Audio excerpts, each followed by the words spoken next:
outside the Barberton Magistrates Court following the appearance of some of the suspected illegal miners arrested on Tuesday.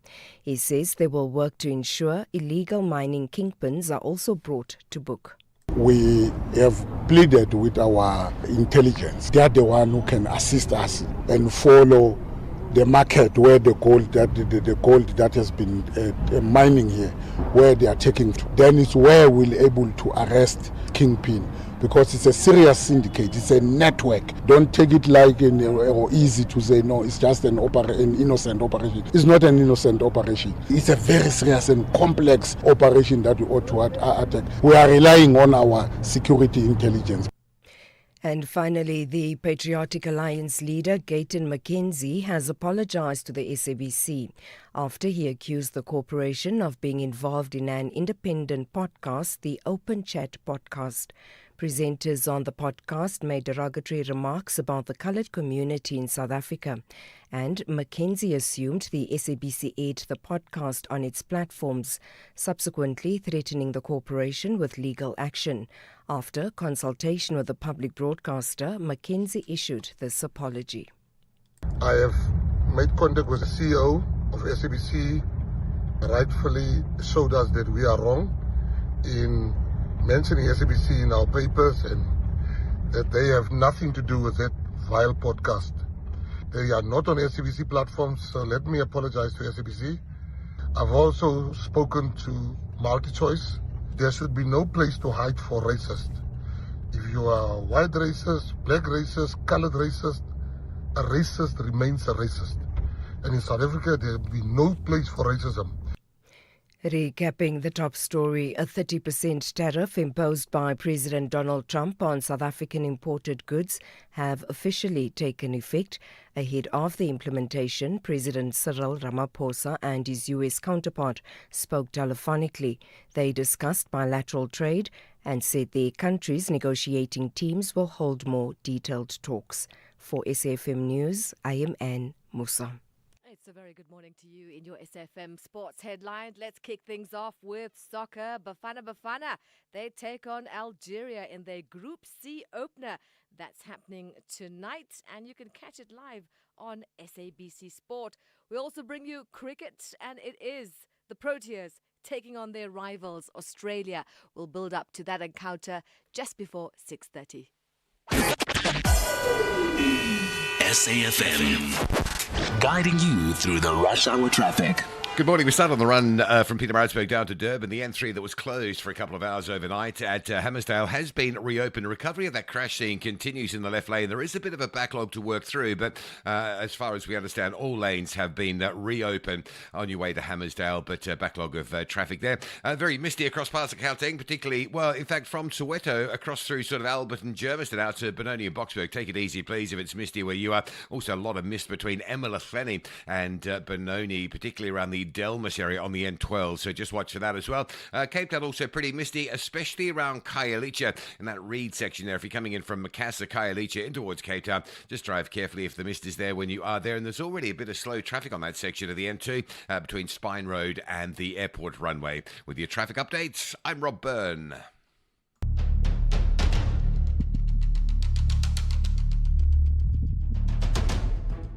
The Morning Brief with Thulasizwe Simelane. Weekdays, Monday to Friday, 6 to 9 a.m. The Morning Brief with Thulasizwe Simelane. Weekdays, Monday to Friday, 6 to 9 a.m. 8 minutes after 6. Today is Friday, the 8th of August, 2025.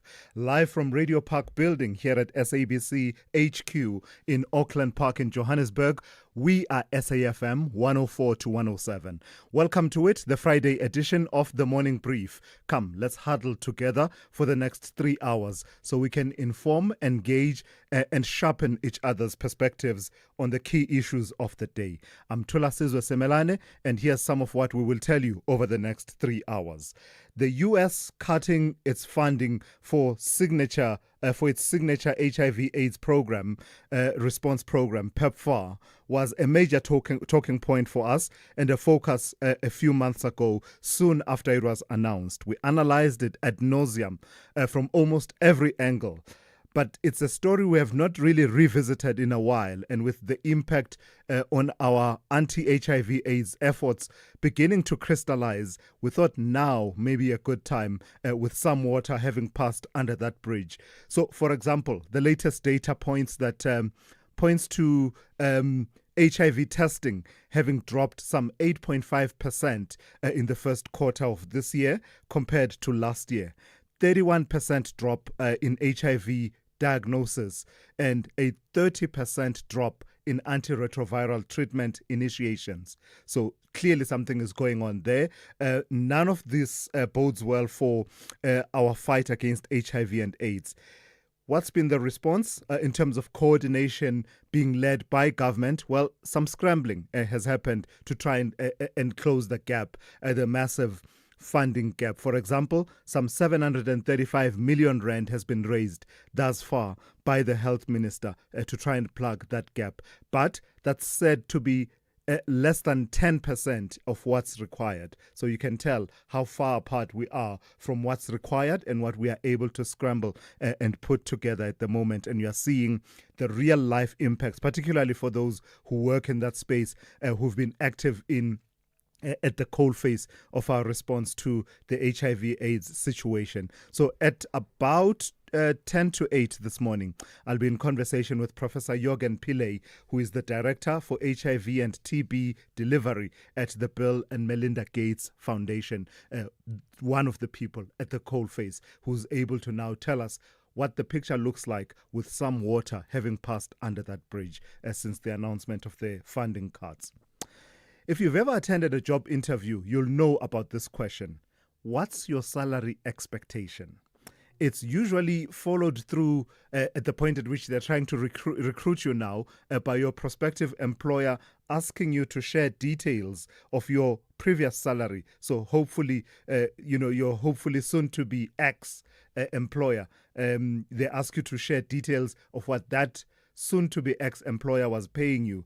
And usually asking you to even share a pay slip almost as proof that what you're telling them, is borne out by the reality of what you earned at your current, soon-to-be ex-employer, or even in instances where it's a former employer if you are in between jobs. So companies do this, you can understand, in order to determine how much to offer you that would represent something of an appealing incentive for you to join the company, but without them needing to break the bank for the service that you will be offering. So realizing savings where possible. But that practice has long been frowned upon, not just here at home, but globally, with growing moves towards what's known as pay transparency. So to quote from a recent write-up by the law firm Bowmans, and I quote here, historically, requiring candidates to disclose their previous salaries has locked many, especially women, youth, and those from disadvantaged backgrounds into cycles of underpayment. For example, if someone starts their career on a lower salary due to personal or professional circumstances or lack of opportunity, every subsequent job offer based on that salary simply perpetuates the gap, end quote.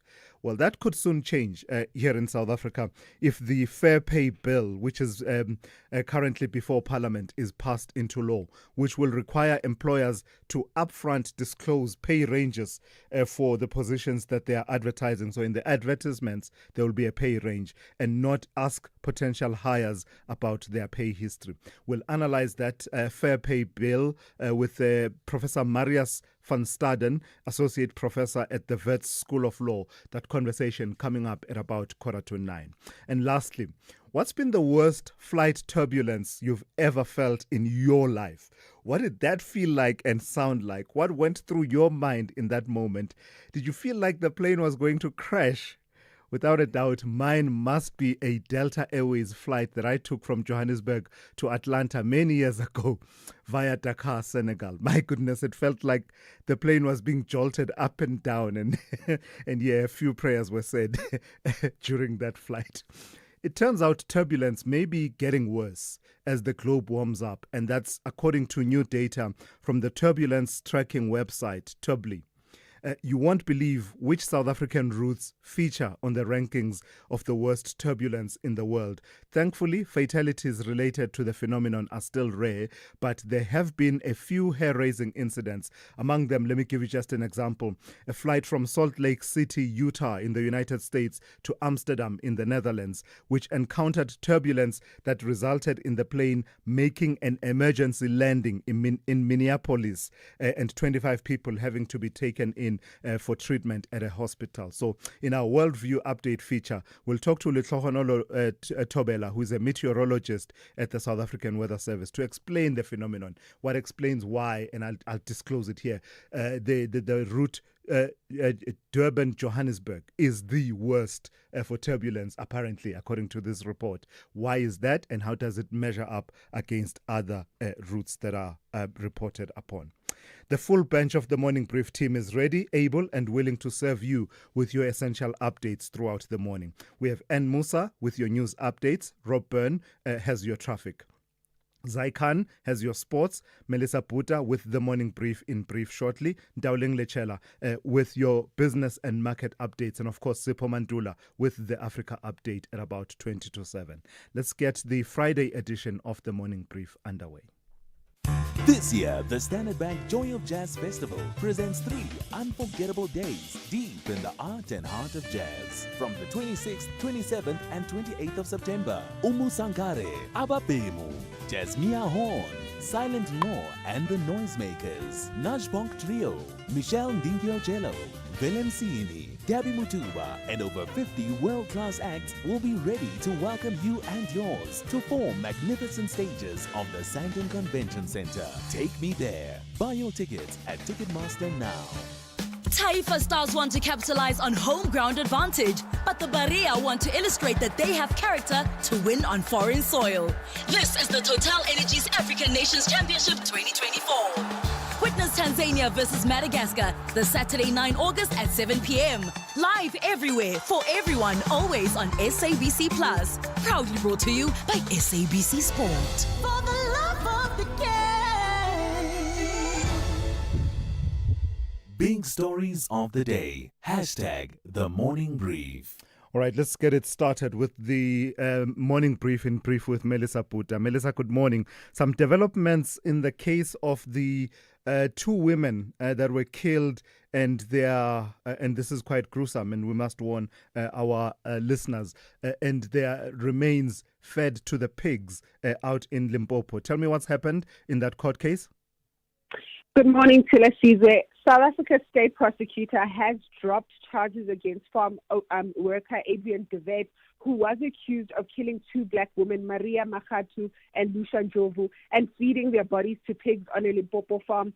De Wet, who's only 20 years old, turned state witness, claiming the farm owner, Zakaria Olifir, was responsible for the killings. De Wet is expected to testify that he was forced under duress to dispose of the bodies.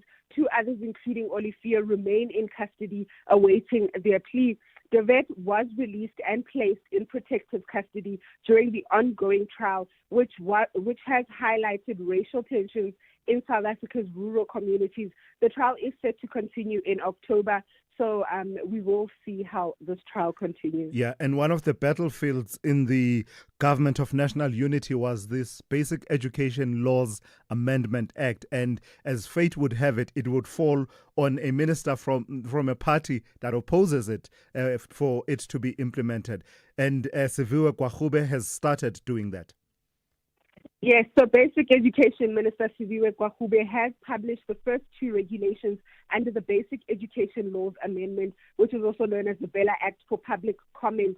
These regulations focusing on school admissions and classroom capacity, setting a maximum of 40 learners per teacher from grade 1 to grade 12, and also mark the start of implementing the new law. Gwachube emphasized that this phased modular release approach ensures responsible and inclusive rollout. More regulations will follow once finalized and vetted. The public is now invited to provide input on the proposed rules, rather. Yeah. And I see that Kenny Gunene continues to face, difficulties in the Patriotic Alliance. What's Gayton McKenzie saying about his deputy? So the PA leader, Gayton McKenzie, has suspended his deputy, Kenny Kunene, pending an investigation into his presence at the home of murder-accused Katiso Molefe during Molefe's arrest. Although McKenzie believes Kunene is innocent, he insists the matter must be properly investigated. A law firm will be appointed to conduct the probe, and McKenzie promised full transparency during this investigation. Kunene, who has resigned as a Joburg councillor, claims he was escorting a journalist at the time of the arrest. McKenzie described the situation as deeply painful, but emphasized that all party members must be treated fairly and equally. So we will see how this investigation turns out as well. And lastly, the tariffs from the United States, 30% on many goods from South Africa, and not all goods, but many goods from South Africa, have kicked in. But we are told that the conversation is not over and there's still scope for negotiation. Yes, the Minister in the Presidency, Khumbuzo Chaveni, said there is room for engagement with the U.S. over the new 30% tariffs on South African goods, which threatens up to 30,000 jobs. President Ramaphosa has reached out to President Trump to negotiate a new trade framework. While talks continue, the government will be supporting the affected industries through economic support programs. The presidency also criticized political parties for using the issue to attack transformation policies, stating these have not been hindered by this trade. So this is also another story that we will watch closely to see how it develops and if there are any changes that come about. Melissa, thank you for that. Have yourself a great weekend. That's Melissa Puta with this morning's edition of The Morning Brief in Brief. Thulasizwe Simelane on SAFM. So it's a known fact that Well, in fact, before I get to that, I do need to give you your weather update in a moment. Just giving you what kind of a day you can expect on the weather front on this Friday. It's been a bit of a cold day, hasn't it, in the last few days? And in fact, maybe we can come back to the weather in a moment. Let me go to this conversation with Lehlohonolo Thobela, coincidentally, who is from the South African Weather Service. It's a known fact that while some of us are in our elements and living our best lives when we are cruising in an aircraft at 30,000 feet, many of us are anxious flyers. That anxiety gets worse when the plane encounters turbulence, right? Turns out the route between Durban and Johannesburg is the one that encounters the roughest turbulence on the African continent, while Cape Town to Johannesburg and Johannesburg-Maseru also register among the continent's top 5. And that's according to data recently released by the turbulence forecasting website Turbulence, which analyzed more than 10,000 flight paths around the world and ranked the most turbulent routes. Globally, the most turbulent route was found to be the 193-kilometer route between Mendoza in Argentina and Santiago, Chile. And it is the most turbulent route in the world, as I say, according to that Turbulence data. So let's speak to Lehlohonolo Thobela, meteorologist at the South African Weather Service. Good morning to you, Lehlohonolo, and thank you for your time. How would you best describe the climactic, from a climactic perspective, what turbulence is and what causes it? Good morning and thanks for having me. Yes, turbulence, I think, just in simple terms, is when the windy conditions, or I'd say how the air obviously when you're traveling with an aircraft, when you get to that bumpy road, others would say, hey, are these potholes in the air? But it's not potholes, but it's just when you have chaotic winds, I'd say that abrupt wave-like pattern that then starts to result in the aircraft bumping when you are up there at the air.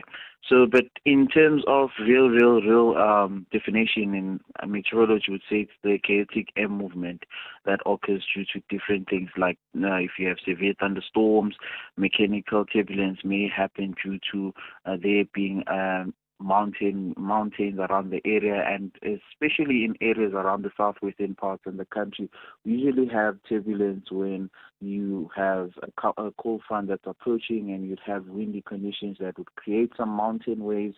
And on a satellite image, then as forecasters, we'd start seeing a wave and pattern like on clouds that move in a way that is a wave, which then would tell us that there is turbulence that's expected over those areas. It may differ from area to area, moving from being moderate to being severe, and obviously with severe turbulence, you might even have some issues in the plane. Yeah, the write-up I read on this story suggests that the one feature that most of the routes in the world that have the most turbulence that they have in common are mountain ranges. So many of them in Asia and South America.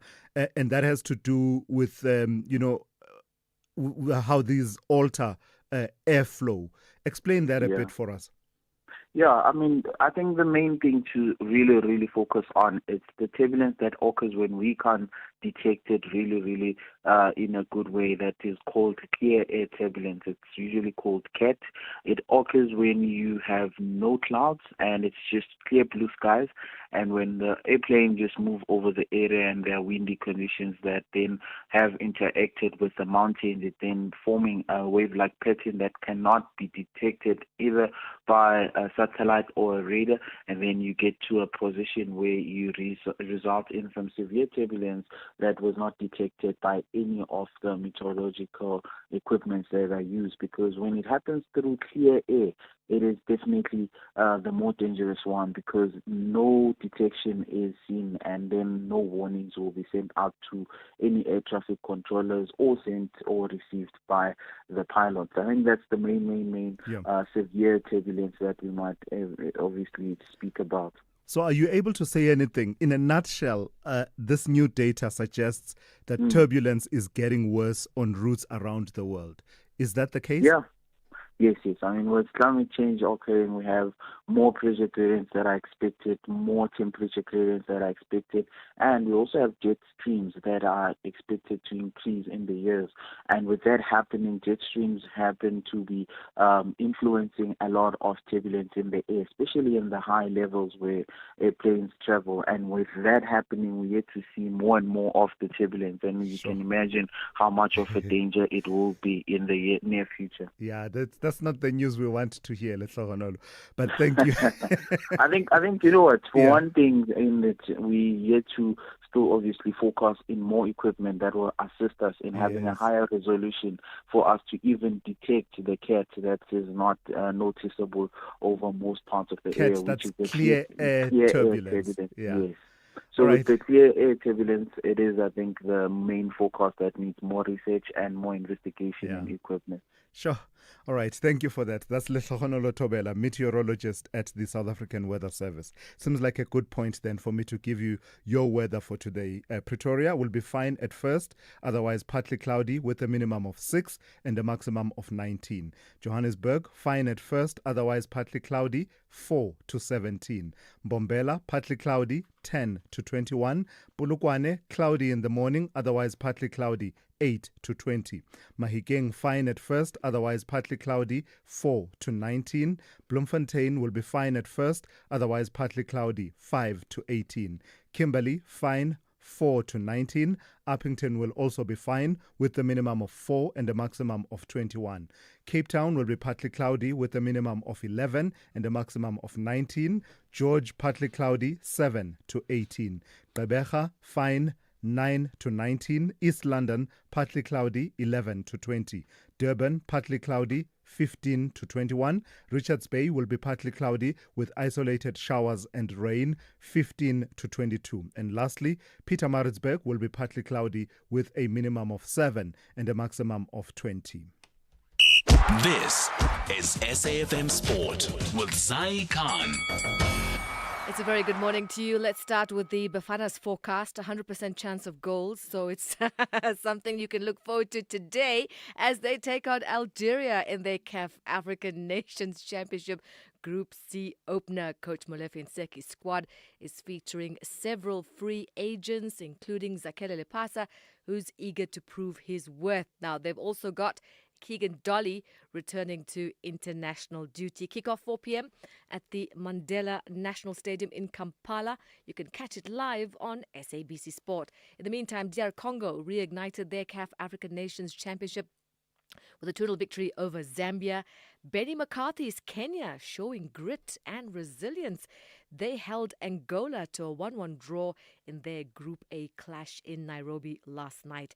Elsewhere, Tottenham midfielder James Maddison has suffered an anterior cruciate ligament injury and is expected to miss the majority of the forthcoming season. The 28-year-old suffered the injury in the pre-season draw against Newcastle in South Korea last weekend. Golf, Richard Stern finished yesterday's opening round of the Nexo Championship 1 shot clear at the top of the leaderboard on 5 under par. Starting from 10th, the South African played his first 9 holes in 2 under and then picked up 2 more birdies on his way to a bogey-free 67. And finally, tennis action, teenager Victoria Mboko completing a dream run to the Canadian Open. She beat the Japanese star Naomi Osaka 2-6, 6-4, 6-1. Here's Mboko. I also want to thank Naomi for an incredible match. I've always looked up to her when I was really little, so it's always great to play with such an amazing player like you. And lastly, I want to thank everyone who came to support me today, Noelle, Virginie, Natalie, all my siblings, Shadi, Marian, and both my parents who are standing right behind me. We'll be back on the court. That's at the top of the hour. I'm Zai Khan. Good morning, I'm Anne Musa. In the headlines, Cabinet has approved various short to long-term measures to ensure the production capacity in sectors affected by the US tariffs are maintained and an estimated 30,000 jobs are saved. The 30% tariff slapped on the agricultural and automotive sectors, amongst others by the US, have come into effect today. The community of Eldorado Park, south of Johannesburg, is reeling in shock after the parents of a 2-year-old boy and his 4-year-old sister were arrested on charges of attempted murder and defeating the ends of justice. And the government of Zambia and the family of the late former Zambian President Edgar Lungu will today find out if the former leader will be laid to rest in South Africa or repatriated to his home country. The High Court in Pretoria will deliver judgment on Lungu's burial place this morning. I'll have details on these and other stories at 7. SAFM, guiding you through the rush hour traffic. Very good morning. We take you down to KZN. Just an update on the N3, and it's not good news. The road was reopened at Hammersdale a short time ago, but then it's closed pretty quickly as well, I guess, for final recovery. It's been a big crash overnight last night, just before you get to sort of Hammersdale around in Chunga. So the road, as I say, was opened and then closed again. So big backlogs from Cato Ridge. You could probably come off at Cato Ridge, work down and come back on it in Chunga. That should work, I would think, as that crashes before the Chunga exit. But a very heavy backlog on your way to Durban this morning. Central Joburg crash on the M2 heading westbound by Risick Street. Delays back through Joe Slovo. A breakdown on the Mike 1 north at Crown. So very heavy coming through from Gold Reef City and up through the Boysons area. Pretty misty in parts across Gauteng province as well. Missed out around Mpumalanga, particularly around Delmas, the R50 N12 routes. Drive carefully that side, please. Cape Town, very misty between Macassar and Khayelitsha along the N2 corridor. That can be quite treacherous. It gets really thick there. You've got that sort of water body in those reeds and the mist across that N2. It just needs your full attention. So drive carefully. You might want to travel in a bit later if you don't fancy it. There's already a backlog on that N2 inbound passing the Khayelitsha side. And the N1 looking busy this morning. Traffic already backing up from N1 City, Paro area, right through to Sable Road. With your traffic update, I'm Rob Byrne. The business update on SAFM. Let's say good morning to Ndauling for the first update of the morning. Ndauling, let's start in the White House. Donald Trump, the President of the United States, receives a visit by one tech billionaire, and then at the same time, he's calling for the dismissal of the CEO of Intel. What's going on there? That's right, Sula. So President Donald Trump calling for Intel CEO Lip-Bu Tan to step down due to concerns over Tan's ties to Chinese companies. In a post on Truth Social, Trump stated that Tan is highly conflicted and must resign immediately. The controversy surrounding Tan's investments stems from his stakes in over 600 Chinese companies. Now, these investments sparked questions about potential conflicts of interest given Intel's work with U.S. defense contractors. Despite these concerns, Intel emphasized its commitment to advancing U.S. national and economic security interests. The company is investing in domestic semiconductor research and development. Tan, of course, took on the role earlier this year, and his leadership has been marked by efforts to rebound from declining sales, including announcing spending cuts and restructuring the company's foundry division. And then tell me about this now. SAPI, tell me about them slipping deeper into the red. I didn't even know that they were in that situation. Yeah, they really facing pressures on the back of issues around the trade war. So the paper and pulp manufacturing group recording 2 straight quarters of losses. SAPI pointed, of course, to the impact of global trade wars on its earnings. The company posted a $33 million loss in the third quarter, following a $20 million loss in the second quarter. This decline is attributed to the cautious stance adopted by European manufacturers and Chinese clothing makers in response to Trump's tariff policies, which has led to decreased demand for SAPI's key products. Now, one of SAPI's most significant products is dissolving wood pulp, used to produce clothing and textiles, accounting for nearly 20% of the company's sales. The trade tensions have also impacted SAPI's packaging segment, with profitability lower than the previous year. Now, manufacturers in Europe have reduced production due to uncertainty and subdued sentiment globally. The company points to the decline in packaging sales to increased competitive pressures in Europe, as well as extended downtime at one of its mills in Ngodwana. To say that slowly for me, and darling, that story about one of their biggest products has nothing to do with paper per se, but actually goes almost as an input into the manufacture of clothing. Yes, in the textile Explain industry. it. Yes. So it's dissolving wood pulp, right? So it's one of the inputs in clothing manufacturers. Wow. And we're seeing big companies like your Shein and Timu's, and we know they've been facing tons of pressures in the likes of US and Europe. Wow. I look at SAPI, I just think paper. I don't Paper, think right? about any other product being a leading product of SAPI. Lastly, Dowling, recap for us how we closed yesterday and how those markets that have opened have set the tone for today. So starting in the US, stocks reversing gains, closing mostly in the red overnight, with the Dow Jones down 0.5%. Analysts not too concerned though, saying traders are just booking some profits after a solid week for equities. Back at home, local markets defying odds, breaking past a record high yesterday despite Trump's tariffs coming into effect. The all share still trading above the 100,000 point mark, closing 0.5% higher. Similar sentiments in currency markets, with the rand stronger at 17.72 to the greenback. Some weakness, however, in the commodity scene, with oil prices pulling back on demand concerns. It's at $65 per barrel. Then lastly, in Asia, stocks mixed. Interestingly, Japanese markets hitting record highs this morning on the back of upbeat earnings from SoftBank. All right, thank you for that.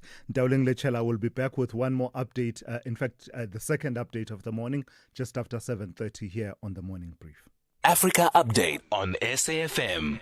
For that, let's turn to Advocate Sipho Mantula. Raz, good morning. Let's start with a story with legs here in South Africa, but also in Zambia. It's D-Day, it's Judgment Day in that case, about where the former president of Zambia will be buried. Refreshing morning, Thulas and Jumbo Africa to the listeners. Indeed, Thulas, the ruling is set for 11:30 this morning, which will be delivered in an open court. Remember, on Monday, there was a follow-up in terms of arguments from the legal representative of the Zambian government, as well as the family of the late President Edgar Lungu. And what you can pick up, Thulas, it is that the government relied on application of Article 177, paragraph 5C of the Zambian constitution, that allows the Attorney General to can intervene in matters of national interest. They have also argued that the former President Kenneth Kaunda was also given a full military honor. So Thulas, we are not looking only at a family funeral, but they are looking at it as a national interest issue. They are looking at the second question of that he must be accorded what you can say it's a military full honor as a former president. And that's where their debate has been in around. But the family also, as I have said on Tuesday, Thulas, they are raising the issue that he was a common, he was an ordinary person, and the government has been harassing him after leaving the seat of the presidency. That's how we feel, Thulas, that this matter will be today being given the final rest since June the 5th, Thulas, when Edgar Lungu passed away in South Africa. Sure, what a debacle it has turned out to be, stripping all dignity really to what should have been a dignified burial for the former president of Zambia. Another plane crash, this time in Nairobi in Kenya. Tell me about that. Thulas, this is worrying also. This is an aeroplane crash that was moving out of the airport of Nairobi, heading towards Somaliland. So far, Thulas, they are saying 6 people have been killed. The Kenyan Red Cross has been on a scene. This is in Kiambu County that shares the border with Nairobi as well as Somaliland. And now, as you know, Thulas, this is a military and a military and a police personnel who have to arrive first on the scene with this what they call the air ambulance service provider. So this was an airline that was providing medical assistance that has crashed Thulas, and the government has not come out clear about the details of this crash. And what's this diplomatic row between Algeria and France? What's that about? Thulas, remember France early this year recognized Morocco's sovereignty over Western Sahara that has been around where Algeria sits, but also it sits on the 2013 agreement between France and Algeria in terms of exemption of their diplomatic and official passport holders. And that's where Macron has called for tightening of these visa rules towards Algerian diplomats. This is the tension that we are seeing, Thulas, among the former colonies, and always the question of Western Sahara, Morocco, some of the journalists also being arrested who are French, Algerian with dual citizenship. This has caused a tension, Thulas, when you look that it can be apolitical, but it goes on a diplomatic round now. And then, Sipho, you have this series which I really enjoy that we're doing for the month of August. Tell me about which daughter of the soil are we profiling today? Thulas, today I'm touching on 2 daughters of the soil from Sudan and South Africa, Bahadir Mohamed Osman. This is a poet, a Sudanese-American advocate and a poet who has written a book called The Second-Hand Smoke, talking about her personal and political truth of what he called #Sudan Can't Wait. This young lady, Thulas, she has used the power of poetry, she has used the power of media also to talk about the conflict in Sudan. I thought of also looking at this one called Subi Mboya Arnold. I don't know whether our listeners remember Isidingo Thulas Nandipa. Yeah, who can forget lady. That? Yeah. Now this is one of the ladies. So let us look at her role, what she has done. She's a founding member of SWIFT, the Sisters Working in Film and Television, meaning she has used the power of the media to highlight the social justice, to educate the young people about this power of a young girl, that we have chances to rise, to have dreams, and to thrive. Hence, I thought today, let us look at these 2 women from Sudan and South Africa. Yeah, and lastly, in your historical archives, Sipho, there was absolutely no escaping it, right? Watinta bafazi, watinta mbogodo uzogufa. You strike a woman, you strike a rock, it will grind you. And that was directed to the former Prime Minister of Apartheid, J. Stradom, Thulas, with the march that took place tomorrow, because we are going in advance now to say 69 years ago, 1956, 20,000 women marched to the Union Building to protest for past laws that were waged by the government. And this, Thulas, it coincides also, it's 30 years also in 2025 of that the National Women's Day was first celebrated, Thulas, in 1995. So it's 30 years as we are looking back at the march that was organized. People like Sophie Wagadi Brain, Bomme Didier Ngoyi, you cannot forget the role that was played by women, both Charlotte Makleke, women of Ziras also, Thulas, women of Free State, who have been in this battle against the past law. And as you have said, you strike a woman, you strike a rock. And that was directed to the apartheid government. We have many memorial sites that have been used to us, and tomorrow the national celebration will be in Zanini, Limpopo province. Asante sana Thulas, that's what's leading the conversation. SFM observing the National Women's Day. Sipho, have a fantastic weekend. That's Sipho Mantula there with your Africa update for this morning.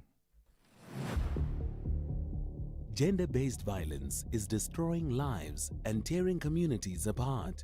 It happens in homes, in schools, at workplaces, and too often in silence. But it doesn't have to continue. If you see it, speak out. If you are hurting, reach out. Because doing nothing is not an option.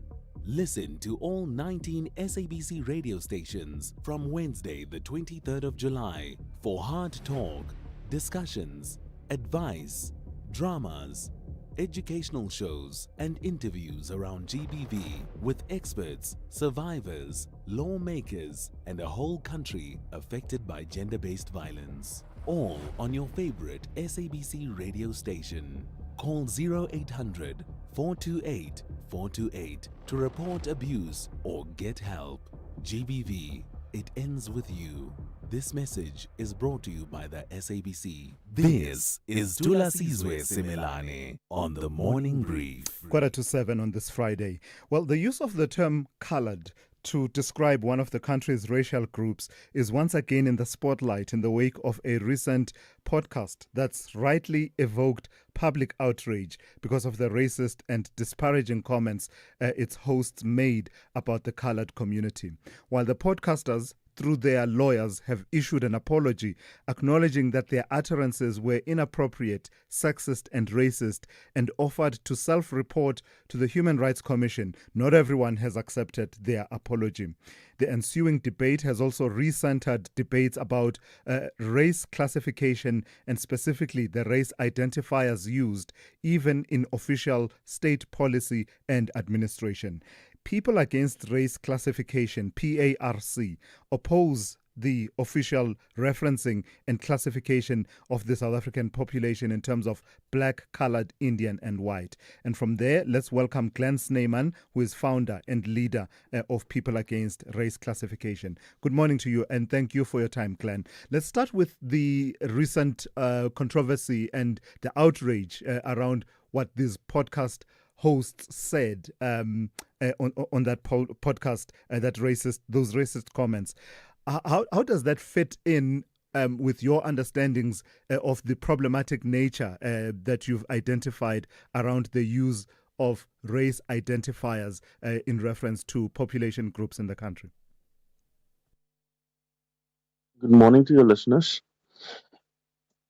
What we first need to identify is what these young adults did wrong. Is it hate speech versus truth-free speech? And the difference between the two is generalization versus specification. So if they have specified, to make an example, specific colored people sell their kids for money, like we have, that can be stated as a true example what have happened, like in the Kelly Smith situation. That's an uncomfortable truth. So the question is to ask, what is truth and what was just malicious intentions? That is the differentiation. And generalization, the problem with that word is that it affects many more people. And people don't want to be falsely labeled for things they know they don't have part of. But now the other question is, what is the limitation of generalization? Because is it still generalization when more than 50% of a certain group of people do something? To make another example, the Journal for Security Studies has revealed statistics, which is currently still on the South African Crime Quarterly website by Ted Leggett in March 24, crime in the colored community. And the statistics state that the rate of incarceration for colored communities is the highest among black, white, and Indian population in South Africa. That's an uncomfortable truth. It also said that it's the highest users of Menrex use. That's an uncomfortable truth for the colored community. So PARC is also against race-based comparative statistics, because it's statistics like this now that label the community as a fact, stated as a truth. And then you get these youngsters that are now influenced by this to make statements like this. So what are you calling for in relation to trying to understand phenomena such as the ones that you've been outlining in the last few minutes? Should that be colorblind in terms of no reference whatsoever, even for statistical purposes, no reference to race identifiers when we're talking about unemployment, crime, and other access to services and the likes? There should be no race identifier, even as we do that for statistical purposes. In the 21st century, we are much more informed people. With the technology, we must become people of knowledge and sophisticated. So this is an educational matter.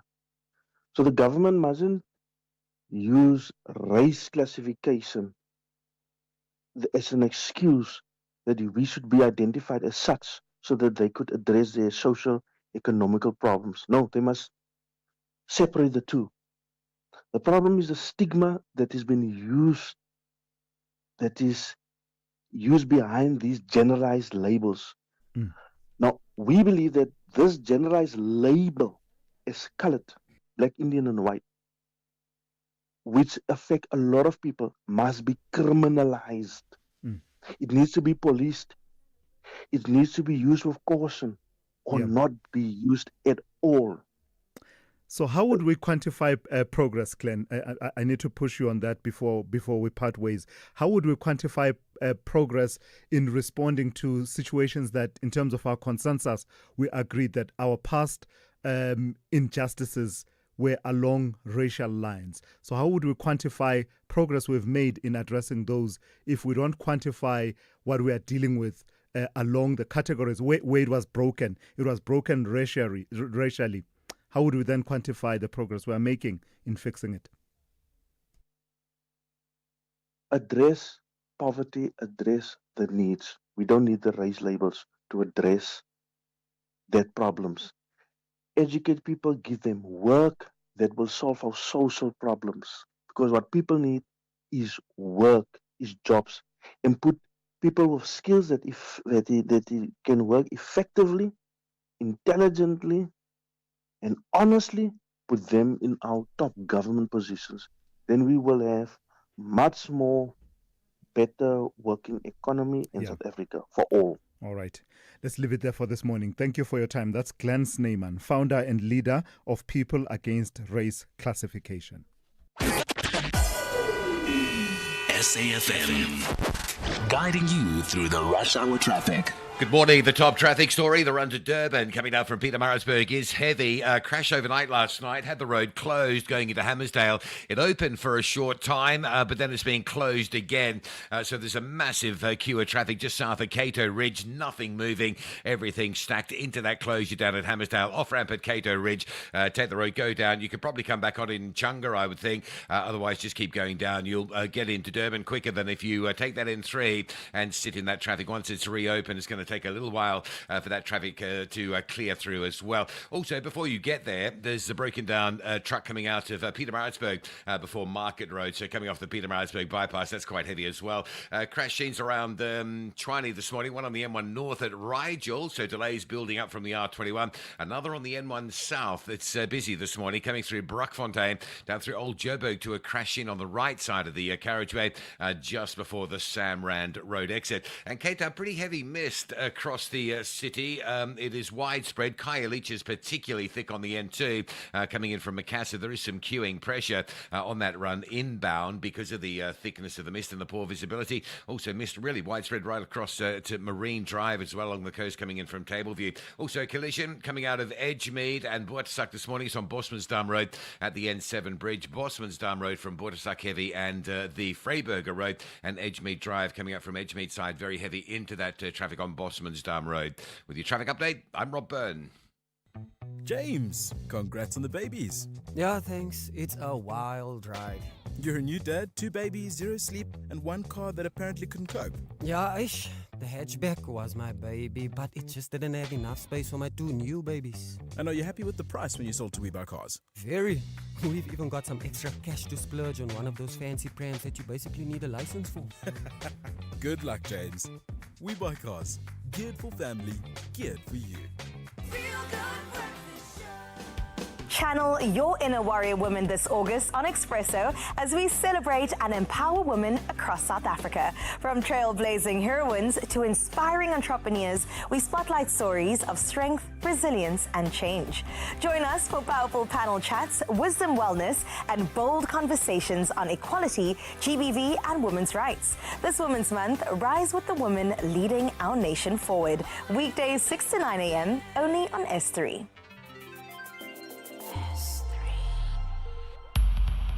Thulasizwe Simelane on the Morning Brief. Weekdays, Monday to Friday, 6 to 9 a.m. So to this now, the tide is beginning to turn, legally speaking, as far as the historic non-recognition of the concept of a family house, with a few judgments over the past few years alluding to and recognizing that some homes constitute a family house in which many family members have entitlements and that cannot be said to belong to any one person. Just last year, there was that Dlamini judgment out of the High Court in Johannesburg by way of example. But there's general consensus that the tide is not turning fast enough, and unresolved inheritance disputes, legal fragmentation, and generational confusion continue, especially in succession cases involving houses in many of the country's townships. Let's bring in Professor David Dickinson, who is an attorney with Lawyers for Human Rights and Emeritus Professor of Sociology at Wits University. Good morning to you and thank you for your time. I read the piece that you wrote and I found it intriguing in that it takes the conversation forward. But let's start with what the problem is right now. Tell me what the experience is in areas like, Orange Farm, with regard to how succession is handled, especially where a person has died without having left behind a will. Good morning to Thulasizwe and to the listeners. Yes, thank you very much, and that was a very informative introduction. So the family house, just in case some members are not familiar with that, it's a concept, really an African concept, a cultural concept, but a home is not an individual possession, but belongs to the family collectively. What happened was in the transition that the old apartheid system of permits for many of the houses in our townships were converted to title deeds. And then that created a conflict between the law, which says that the house belongs to the individual on the house on the title deed, and the family concept that is the shared possession, a shared resource, both economically but also spiritually, because it becomes the home of the ancestors.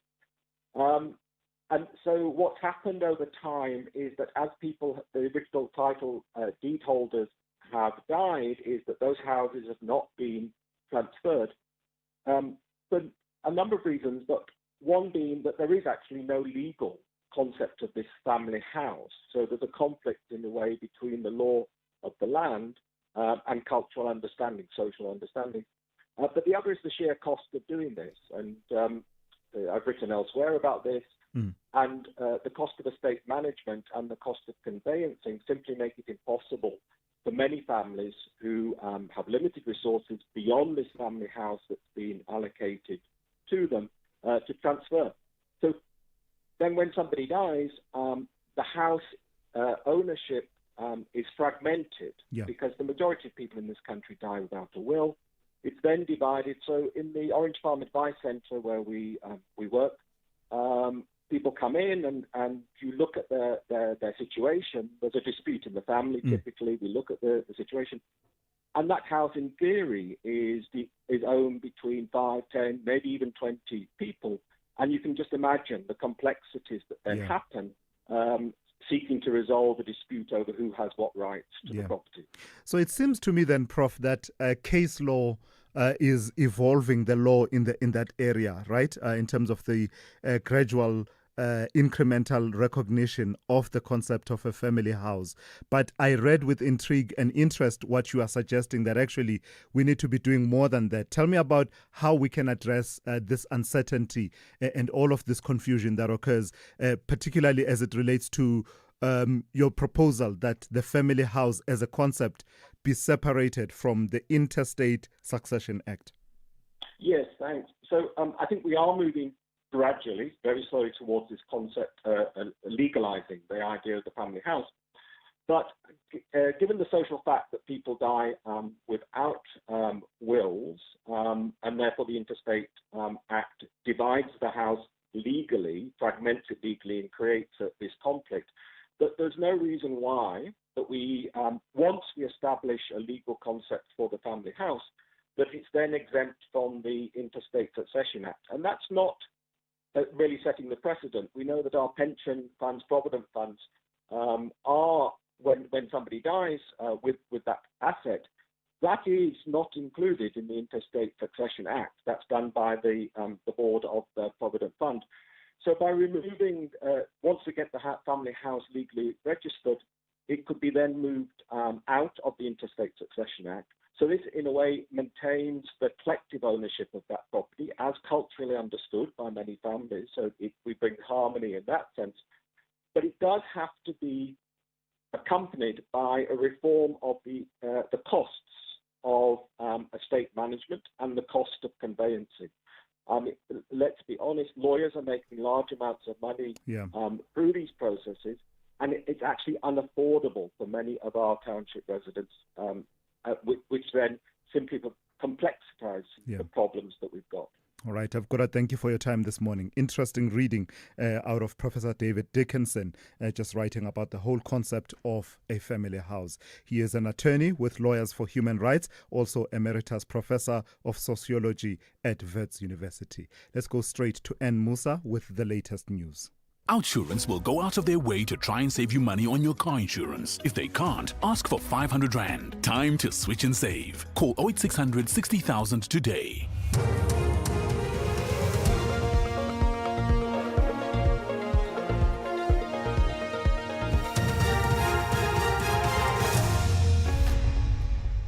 In our top stories, measures to cushion the impact of US tariffs and judgment on Lungu's burial place to be delivered. Good morning. Cabinet has approved various short to long-term measures to ensure the production capacity in sectors affected by the US tariffs are maintained and an estimated 30,000 jobs are saved. The 30% tariff slapped on the agricultural and automotive sectors, amongst others, have come into effect today. Minister in the Presidency, Kumbutso Ntshabeni, briefed the media in Pretoria, outlining the various interventions, which includes the establishment of an export support desk to assist affected companies. A localization support fund for affected companies to contribute to the national effort, and the export and competitiveness support program, which will include a working capital facility and plant and equipment facility to address short to medium-term needs across all industries. Following consultations with the Competition Commission, a block exemption for exporters has been introduced to enable collaboration and coordination by competitors. A draft block exemption will be published by end of this week so that the process can be concluded expeditiously. The South African Farmers Development Agency, SAFTA, says the US-imposed tariffs will cripple many farmers, especially in the cane growing industry in KwaZulu-Natal. In the province's post-budget speech consultative engagement, SAFTA's chairperson, Dr. Siyabonga Madlala, called on government to help businesses secure alternative international markets. KwaZulu-Natal, actually, the agricultural sector in KwaZulu-Natal is actually a lot to do with sugar cane as well. SAFTA being an organization in the sugar sector, government has been assisting us a lot in terms of changing the trajectory of the sugar industry. We've got a master plan in place which has actually taken the industry upward in an upward trajectory. Now, with Trump actually imposing these tariffs, we see this undermining the spirit of the AGOA, and we are losing what would have been a lucrative market we've been enjoying for years. 24,000 tons now would be at risk that we've been exporting to America. But I must say, we are surviving. We've been surviving the adverse weather, as you would know. The community of Eldorado Park, south of Johannesburg, is reeling in shock after the parents of a 2-year-old boy and his 4-year-old sister were arrested on charges of attempted murder and defeating the ends of justice. The mother was arrested after confirming to police that a partner has allegedly been assaulting and sexually abusing the children. The 4-year-old girl is in a critical condition in hospital after she was repeatedly assaulted by her father on Wednesday. Both parents are expected to appear in court today. Member of Parliament and anti-drug activist Dereline James was at the family home last night. She believes drugs and substance abuse could also be behind the spate of abuse and murders of women and children. There's a spate of killings. I'm not sure what is happening in this country.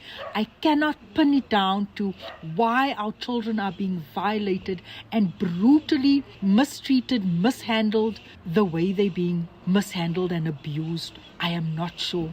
Drug abuse, drug trafficking in our communities is at an all-time high, and this is why it's unfolding. And I always go back to General Makhonazi's statement when he said they are in cahoots with drug dealers. They feed our communities drugs, and this is why you see what is happening here. 4 of the accused in the Senzo Mehiwa murder trial have abandoned their bid to have charges against them dropped. Only one accused, Mthokoziseni Mapisa, will continue with the application.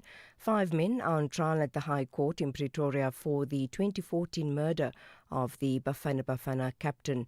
The arguments on the application are expected to be heard on the 25th of this month when the murder trial resumes. The Defence Counsel says it will be ready to submit heads of arguments prior to the next sitting. I'll proceed on the 18th with my application. As a court, please, we go along with the suggestion of Advocate Ngumalo that we should perhaps set out a timetable at this point for the filing of the heads. I'll be ready with the filing of my heads on Friday, the 15th of August, 2025. 15th? Yes, 15th, next week Friday. And finally, the government of Zambia and the family of the late former President Edgar Lungu will find out today if the former leader will be laid to rest in South Africa or repatriated to his home country.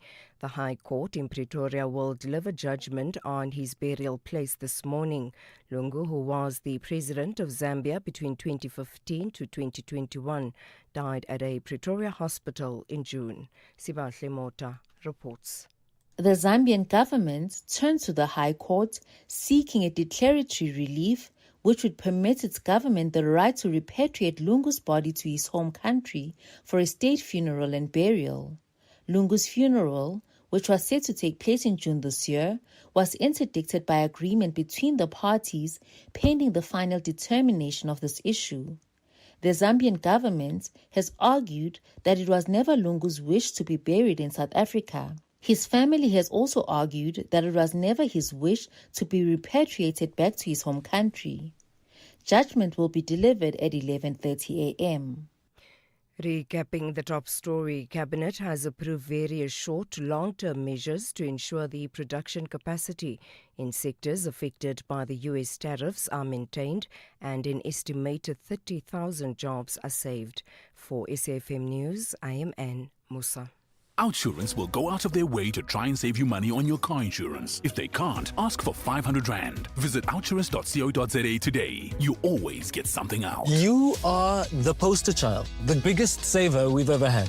I decided that I would contact Outsurance and let them work out what they could do for me. Yeah. And lo and behold, big saving. 2,794 Rand a month. That's over 33,000 Rand a year. And it was the easiest switch ever. Real people helping real people get real deals. Go to outsurance.co.za now for a 10-minute quote that could save you thousands. Licensed insurer and FSP. T's, C's and information online. It's a very good morning to you in your SFM sports headlines. We have got South Africa opening their T20 series against Australia, and we're looking at the Proteas experimenting with combinations ahead of the World Cup. And we also bring you action from the Africa Cup of Nations. It is Bafana Bafana taking on Algeria at 4 p.m. today. All this and more just before 7:30. SAFM, guiding you through the rush hour traffic. Good morning. Our top story is the run from Pietermaritzburg down to Durban. Two problems. Your first one is a breakdown before Market Road. It's a very heavy leaving Pietermaritzburg coming off the bypass. And then the road is closed down by Hammersdale to recover an earlier truck crash. Now, that road was closed this morning. It did open for a short time, but they've decided to do the recovery and close the road again. So just south of Cato Ridge, it is nothing moving. Big backlog. So come off at Cato Ridge, aim to come back on it in Chunga, or just aim to get straight through and hit the Hillcrest area this morning. Avoid the N3 after Cato Ridge. You're not going to get through, and it is going to be very heavy. Just staying in and around Durban, a serious crash on the Phoenix Highway at Clayville Drive. So some extra delays that side. Today, the N1 coming down the Midrand is heavy with a crash near Samrand. Traffic backlogging to Brockfontein interchange. Crash on the M1 North at Rigel Avenue, holding traffic from the R21. And Cape Town pretty busy for a Friday. Misty conditions not helping. Very misty at Khayelitsha. Heavy traffic through that mist on the N2 between Spine Road and the R300. The R300 from Cowes River up through Brackenfell is under a bit of pressure, and delays coming out of Boortesak and Edgemead this morning with a crash on Bosmansdam Road at the N7 bridge. That traffic is backed heavily into those residential areas trying to come out and get across the N7 towards Summer Greens and Montague Gardens area. With your traffic updates, I'm Rob Byrne.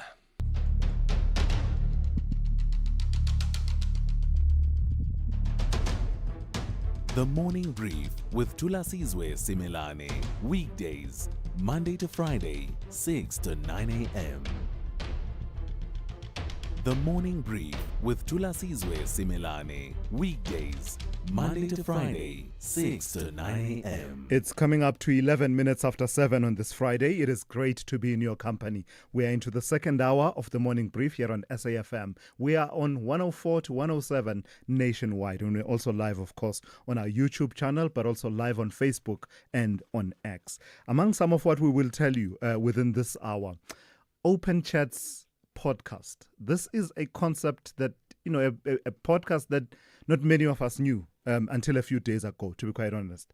This is one of those among a plethora of podcasts that are proliferating around the country generally. Almost every day there's a new one, and that on its own is not necessarily a bad thing. I've said in the past. You may disagree with me, but I don't think that the proliferation of podcasts is necessarily a bad thing. It's when now you get to a point where people's rights are violated without consequence, and it starts raising issues about regulation. How is this space regulated? What are the four corners within which podcasters, hosts of podcasts and their guests can play? So we'll talk a bit about that with Lucian Pierce, who is director and also at the director at the specialist IT and cybersecurity law firm PPM Attorneys here in Johannesburg, who will outline for us what the four corners are constitutionally, legislatively, and also in terms of regulation. What recourse is there for people who find themselves, having their rights trampled upon by people who appear on podcasts, which appear to be really a regulation, black hole as things stand in the country at the moment. So that conversation coming up in the next few minutes. And then we'll touch base on a story we talked about yesterday, the non-recruitment, the gaps in recruitment of health practitioners in many provinces, but especially in KwaZulu-Natal, as has been raised by unemployed doctors. Yesterday we spoke to the doctors who were going to be picketing outside the Premier's office. Well, some developments this morning. 270 new posts for doctors and nurses have been announced by the MEC of Health in KwaZulu-Natal, Nomagugu Simelane. We'll talk to the acting head of department, Penny Msimang, also coming up within the next few minutes. And of course, a bit later on, that conversation conversation that I told you about with Professor Jürgen Pillay, just looking at a few months now after the funding cuts for programs such as PEPFAR were announced by the U.S. government. What does the picture look like in terms of the HIV response in our country and the kind of means that are being made to plug the funding gap that has resulted from that funding cut? In all of this, of course, I want you to be a part of the conversation. Do call me. The number is 086 000 2032. Also, send me your WhatsApp voice notes to 061 410 4107. Let's get the second hour of the Friday edition of the Morning Brief underway. It is time to experience spectacular football talent from 19 African nations. East Africa is on full vibration. From Tanzania, Kenya to Uganda, the pitch personnel are hungry for continental glory. This is the Total Energies African Nations Championship 2024. Witness Jan 2024 on SABC Plus and SABC Sport on DTT Channel 4 from 2 to 30 August 2025. Proudly brought to you by SABC Sport. For the love of the game. The boardroom heat is on and the pressure is rising. The Insurance Apprentice, hosted by the one and only Babi Moloi, is delivering drama, tough decisions, and big personalities every week. Expect bold moves, emotional twists, and contestants you'll either root for or roast. And yes, you'll be surprised what you learn about insurance along the way. Open up to the Insurance Apprentice, Thursdays at 7 p.m. only on S3. Open up.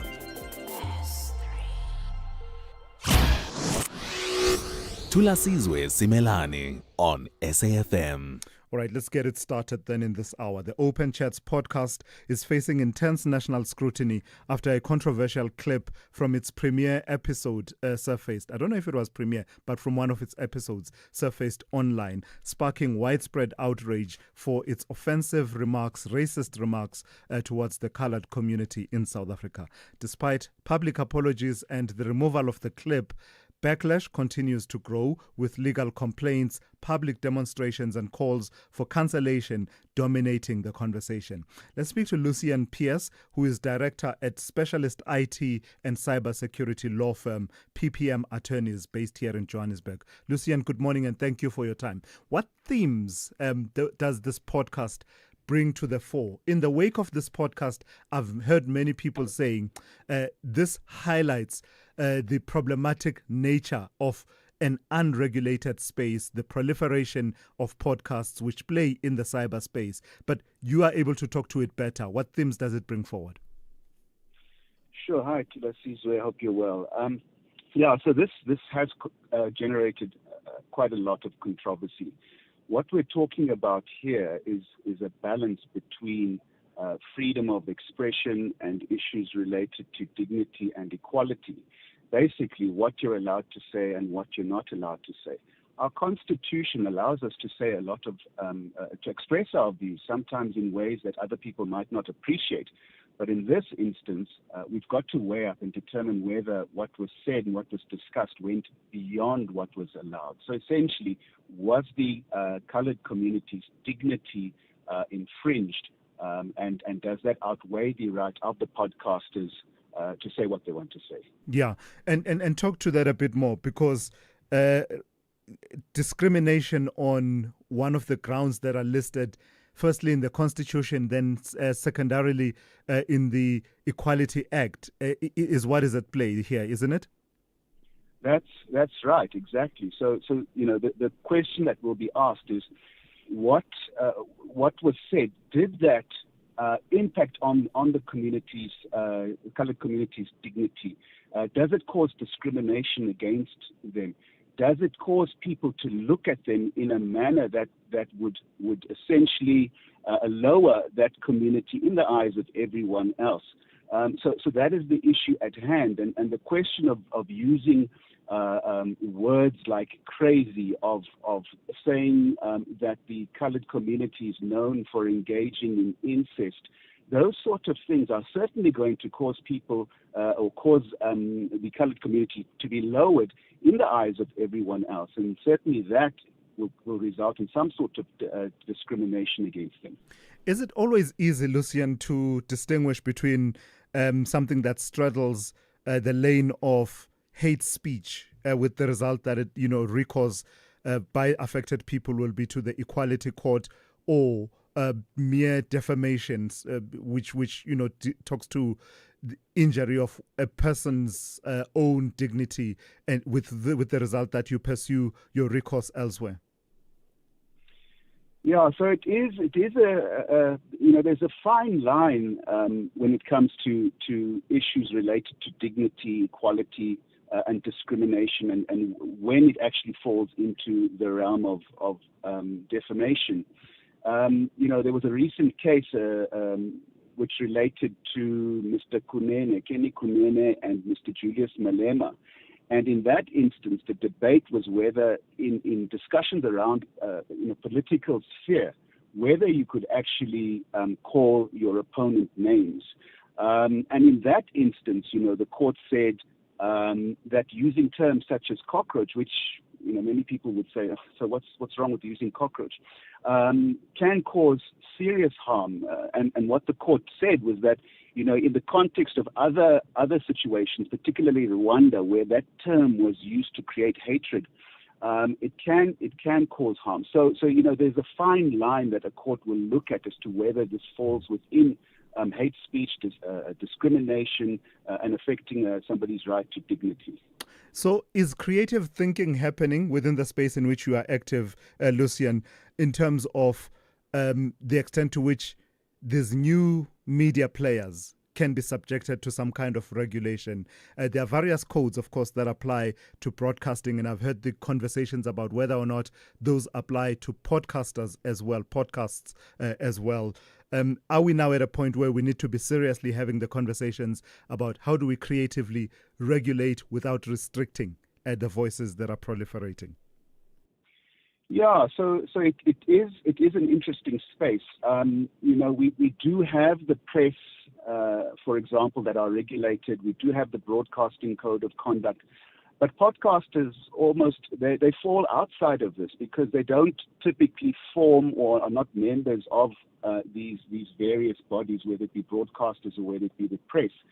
And I certainly think that there needs to be some sort of regulation or guideline for them, because some really push the boundaries and cross and infringe on people's rights. So I think there definitely has to be some sort of discussion around how we ensure that podcasters who are not regulated or not members of any industry body need to be regulated as well. All right, I've got to thank you for your time and your insights this morning. That's Lucian P.S., who is Director at Specialist IT and Cybersecurity Law Firm PPM Attorneys in Joburg. Chipolopolo of Zambia is chasing victory. However, the Portuguese-speaking team Angola have a serious mandate to secure 3 points. This is the Total Energies African Nations Championship 2024. Experience Zambia versus Angola the Sunday, 10 August at 5 p.m. Live everywhere for everyone, always on SABC Plus. Proudly brought to you by SABC Sport. For the love of the game.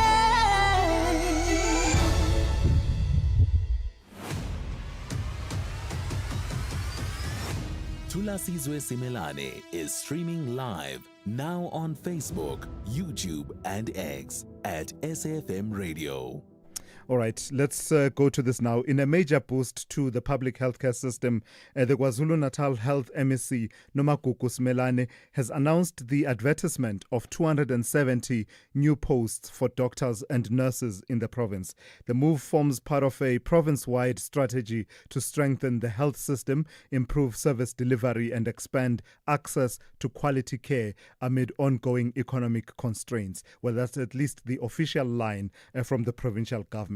Let's speak to the acting head of department at the Department of Health in KwaZulu-Natal, Penny Msimang. Good morning to you and thank you for your time. Did it have to take nurses and doctors picketing over many, many months for you to get to this point? No. Good morning to Mr. Simelane and the listeners. Maybe let me start by saying that the Department of Health has made great strides in terms of training doctors and nurses and ensuring that we have a capable workforce in government and particularly in KZN. However, there has been challenges with financial constraints in terms of budget allocation, and therefore all efforts were being made to try and actually secure the necessary funding to employ these doctors. You will remember, Mr. Gazubuti, the National Minister of Health, Dr. Mpoila Twaledi, had announced the allocation of additional budget to the Department of Health through Treasury for employment of doctors and other health professionals. That is still going to take place, but the government, the Executive Council of KZN, whilst waiting for that to happen, had to mobilize funding from other government departments in order to secure this funding so as to employ the additional doctors and other healthcare professionals. Isn't it, and hasn't it always been about prioritization? The fact that you could find and realize savings elsewhere in order to prioritize these 270 new posts suggests that you could have done this months ago. Prioritization of funding could be done within the Department of Health before any other department contributes. That the prioritization has to be done within the Department of Health. But as I'm saying, the department then did not have the necessary funding, even with prioritization, given the demands for other priorities, even within the department itself, instead of also procuring the necessary equipment, surgical supplies, medicines for operations. So where did the funding for these new 270 posts come from then?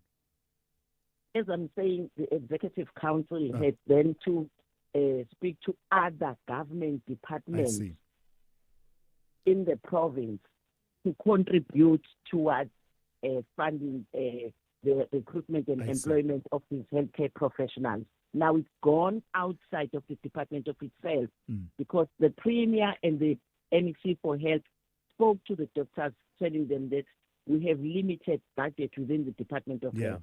Then the Executive Council then decided to say, let's look at other government departments who also, by the way, have got also their demands for service delivery, to see if we can't find anything from them and they contribute toward all right, the Department of Health. That makes a great deal of sense in terms of the resources having been realized from other departments and basically hair trims from other departments as well, as opposed to your internal resources. Lastly, HOD, do you take any responsibility for perhaps having failed to manage this situation the way that you should have? Let me give you an example. This promise of opening up 20 new doctor posts was made in June. And nothing happened. And it was meant to happen within days of that promise being made. And it had to take these doctors going back on the streets in August for this activity to happen in the way that it has now. The political will and the handling of the crisis, could it have been better? I'm not sure where the source of information has failed, because immediately after that pronouncement was made of 20 doctors, we then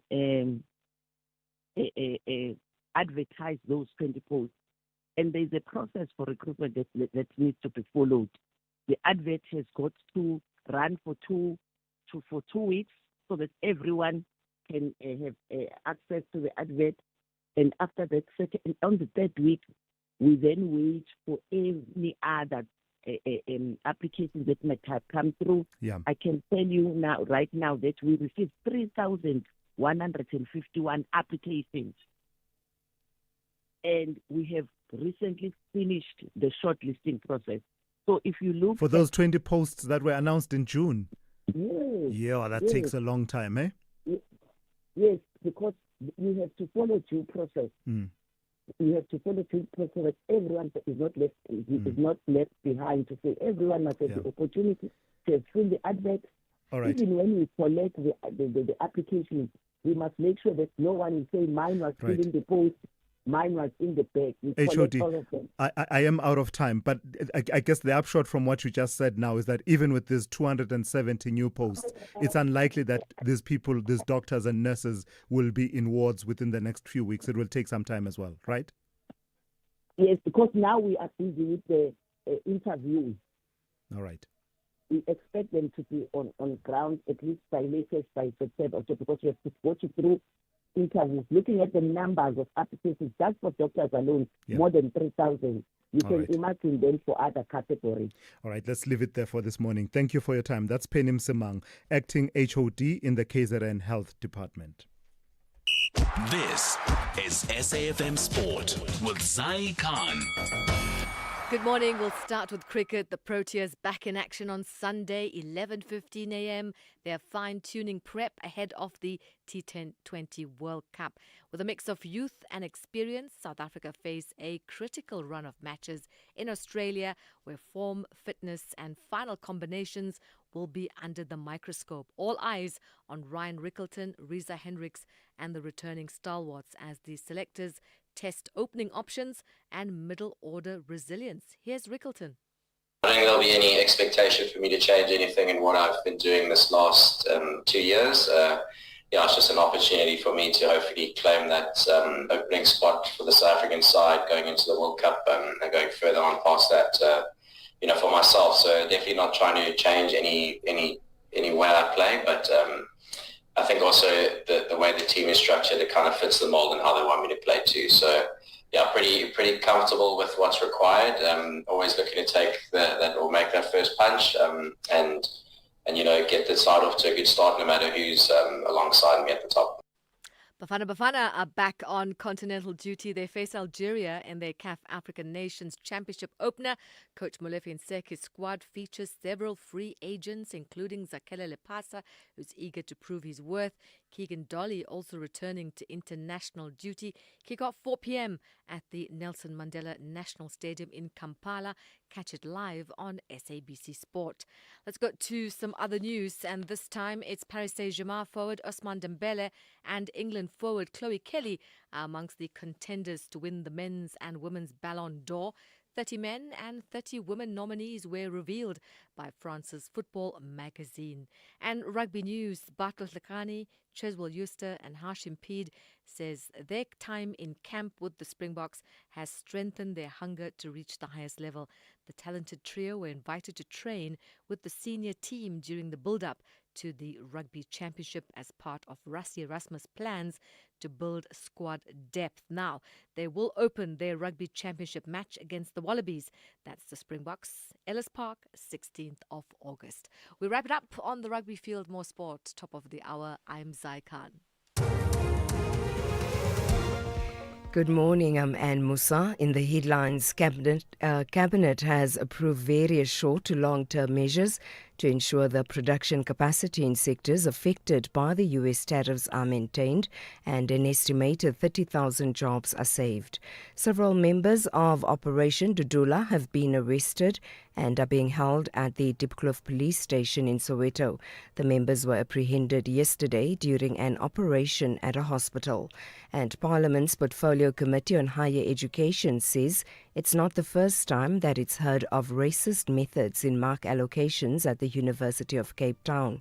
This is in reaction to the allegations by the university's former head of department. I'll have details on these and other stories at 8. SAFM, guiding you through the rush hour traffic. Cato Ridge down to Hammersdale, a real difficult one this morning. Closure early hours this morning for a truck crash, and then an opening, a short opening, and then a closure again for recovery. That backed everything up. That scene going into Hammersdale on your way to Durban has now been cleared, but the issue is a stationary truck back between Cato Ridge and Hammersdale, which is now dropping everything to a single lane. So you already had an existing backlog, and that's finding it very difficult to clear through because you've still got a lane incapacitated by that truck. So if you're on your way out of Pietermaritzburg down to Durban, just remember there is a wall of traffic to get through this morning. Just staying in and around Durban, a crash on the Phoenix Highway coming out at Clayville Drive. Heavy backlog going south, if you like, down towards the R102. Also a crash at Clarewood on the M4 Southern Freeway before the M7, causing a backlog as well. Bit of traffic on Joburg's R59 North up into Reading Interchange, approaching the M12 very slow. Crash on the M1 South at Samran, that's heavy from Bruckfontein. Crash on the M1 North at Rigel Avenue, that's heavy from Buata Avenue, getting up from Centurion into Pretoria, very slow this morning. Cape Town, heavy mist along the N2 corridor between Macassar and Khayelitsha. The N2 inbound with a big volume, very slow this morning, coming past Khayelitsha down towards the R300. Also got a crash coming into Strand, direction Somerset West near Onverwacht. It's on the N2 inbound carriageway. And a breakdown, N2 inbound at Lisbeth Parkway, holding traffic coming all the way back from Robert Sabukwe. Behind that, the M5 struggling to get into that N2, and that's pushing a queue to Kenilworth. Rob Byrne, SAFM Traffic. The Business Update on SAFM. Good morning to you once again in Dowling. Let's start with news out of fashion retail. Tell me about TFG and the double-digit growth you are saying they've registered in online sales. So TFG delivered a 45.5% increase in online sales in the first quarter of its financial year 26. This growth was driven by continued investment in the Bash platform, which has been instrumental in boosting digital sales. Now, in SA, online revenue grew 40.2%, now accounting for about 7% of total TFG Africa sales. TFG's overall group sales grew modestly, though, with a 2.5% increase to 13.2 billion rands. Now, the company's segment performance varied, with beauty and homeware seeing stronger gains of 24.5% and 8.5% respectively. Clothing sales rose 4.2%, while jewelry and phone sales were largely flat. Now, despite the strong online momentum, TFG's share price fell 5.7% in yesterday's session due to weak performance outside of Africa. Sales in the UK and Australia declined when excluding its recent acquisition of White Stuff, and this was due to high inflation and interest rates. But online sales in the UK remained strong, contributing about 43% to the region's total turnover. Contributing to the downbeat share movements was its outlook, the group warning of tough times ahead as it starts accounting for the impact of tariffs on inflation and the economy at large. Let's talk the business of education. Advitech is pressing on with its expansion plans, yeah? That's right, Thulas. The private education player has expanded its presence in East Africa with the acquisition of Regis Runda Academy in Kenya for about 172 million rands. Now, the school, which has a capacity of 2,000 students, will be rebranded as Makini Schools Runda and will undergo improvements, including the integration of AI-powered digital learning tools and upgraded sporting facilities. Now, this acquisition is part of Advitech's broader growth strategy, which has seen the company invest capital in expanding its international footprint. Just in November, the company purchased Flipper International Schools in Addis Ababa, adding 5 schools and over 3,000 students to its portfolio. Advitech has also increased the capacity of its Gaborone International School in Botswana and plans to expand Nairobi's Crawford International School due to strong demand. Now, the company operates a range of schools and colleges across Southern and East Africa, including the likes of Rosebank College, Varsity College, and Trinity House Schools. Yeah, booming business, yeah? Very. In part and due all to... the players, Thulas, all the players are doing well. In that your sector. Sparrows, your Stadios, Advitech, really doing well. Wow. Lastly, Dowling, how are the markets looking at this hour? Kicking things off in Asia, stocks mixed following similar cues from Wall Street overnight as uncertainty continues over those reciprocal tariffs that have come into effect. Japanese markets, however, hitting record highs today on the back of upbeat earnings out of the country. The Nikkei is up close to 2% this hour. Stateside, futures in positive territory, slightly recovering from yesterday's downbeat session. Local markets in the meantime making gains, with the all-share crossing a record high, closing 0.5% higher. This comes despite those reciprocal tariffs coming into effect.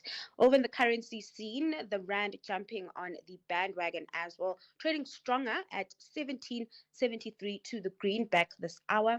Meanwhile, demand concerns are weighing on oil, with Brent hitting a 2-month low at $65 per barrel this morning. All right, let's leave it there for now. Thank you, Ndauleng. We'll talk to you again one more time just after 8:30 here on the Morning Brief.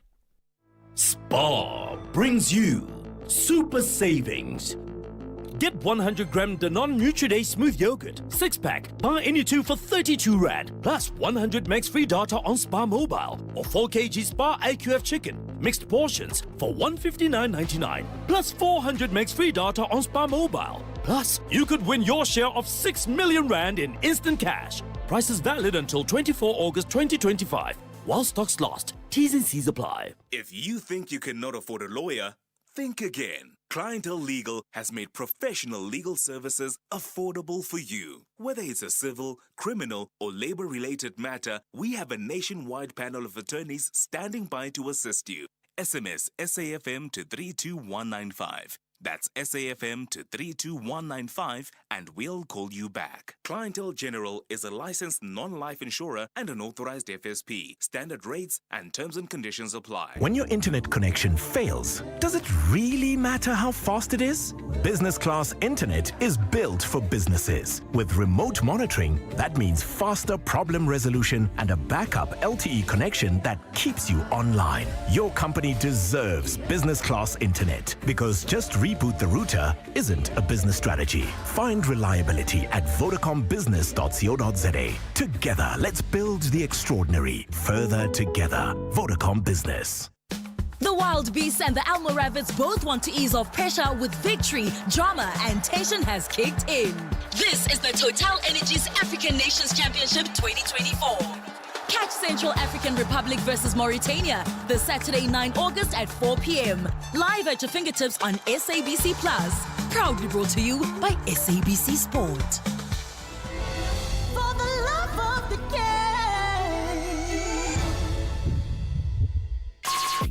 Call Thulasizwe now. 086 000 2032.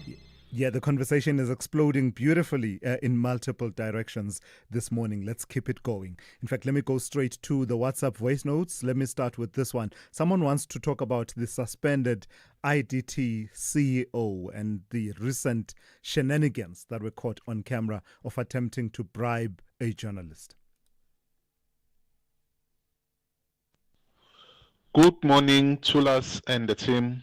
Good show as always. Having watched the IDC CEO and spokesperson video on SABC News yesterday, as a layman, I believe they are guilty in the court of public opinion.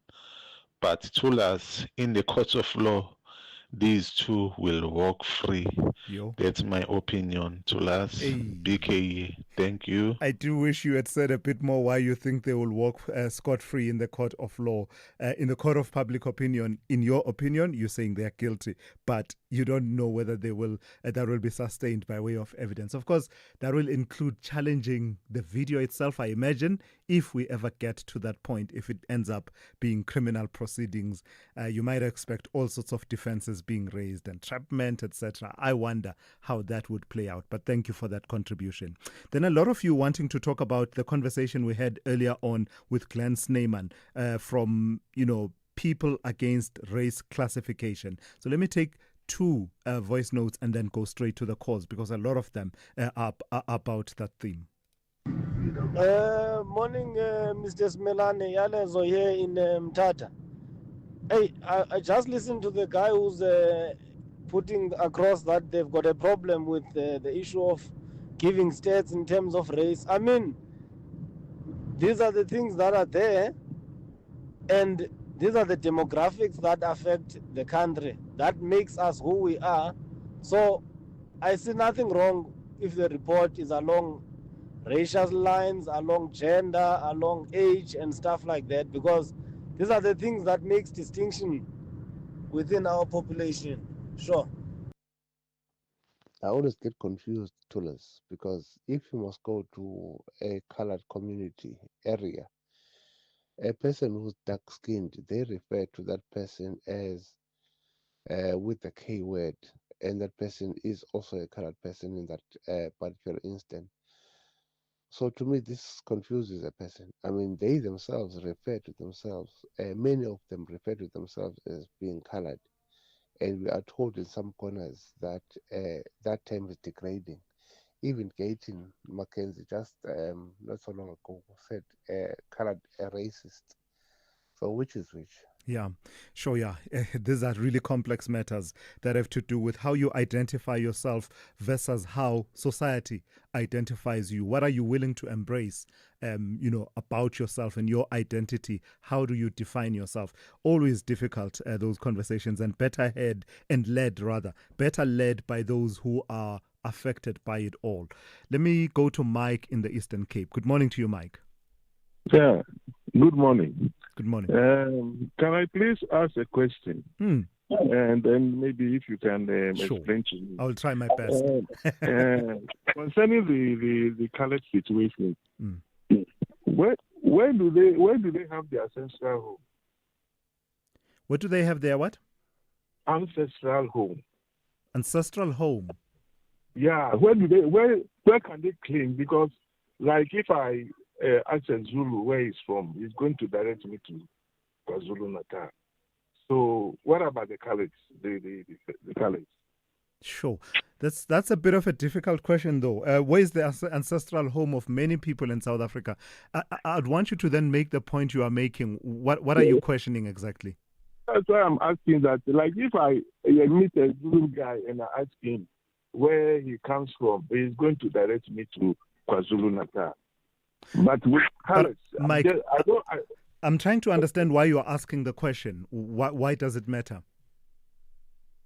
No, because of the situation that the colors find themselves, that the people are discriminating against them.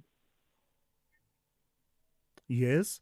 So how would knowing where their ancestral area of origin solve that situation of them being discriminated against? Because I know that most of them are from Cape Town or they scattered all over. So I just want to know. All right. My best answer to it would be their ancestral home is South Africa, Mike. That's the best that I can give you. So, okay. All right. Thank you for that. That's Mike out in the Eastern Cape. Let me go to Mkipiteni in Kempton Park. Good morning to you. You want to talk to me about the unemployed doctors? Thank you, Tulas. I'm the first-time caller. Welcome, brother. We've been waiting for you. Thank you, Tulas. Yeah, I'm just worried by the comments made by the HOD from KZN that, there are processes and procedures which needs to be followed on hiring the doctors.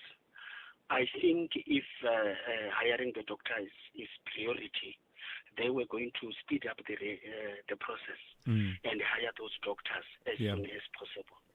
Because really it's worrying that for the previous 3 or 4 months, the 20 posts are not yet filled. Yeah. And we know that we really need those doctors. Absolutely. My second point to us is that we are still sending students to Cuba.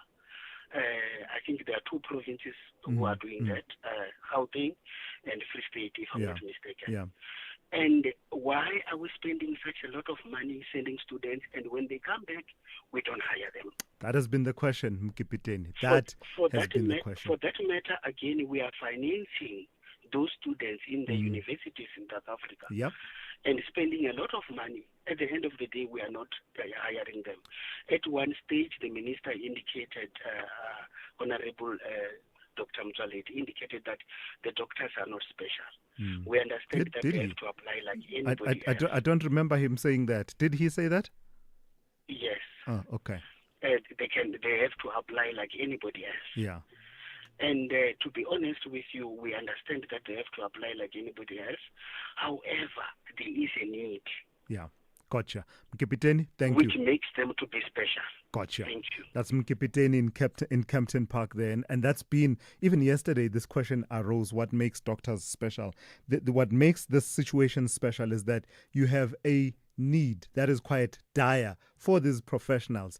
And then you have them in abundance. You've trained them. You've invested as a society in ensuring that they get the training. They are ready, able, and willing to serve, but you're just not making the connection, just pulling the need with the supply and pulling it together. Lesiba in Limpopo, good morning. Hello, Simelane. Baba, are you well? Good. I'm well, man. You know, this thing of racism, I think once you call somebody black, you're racist already. Sure. You know?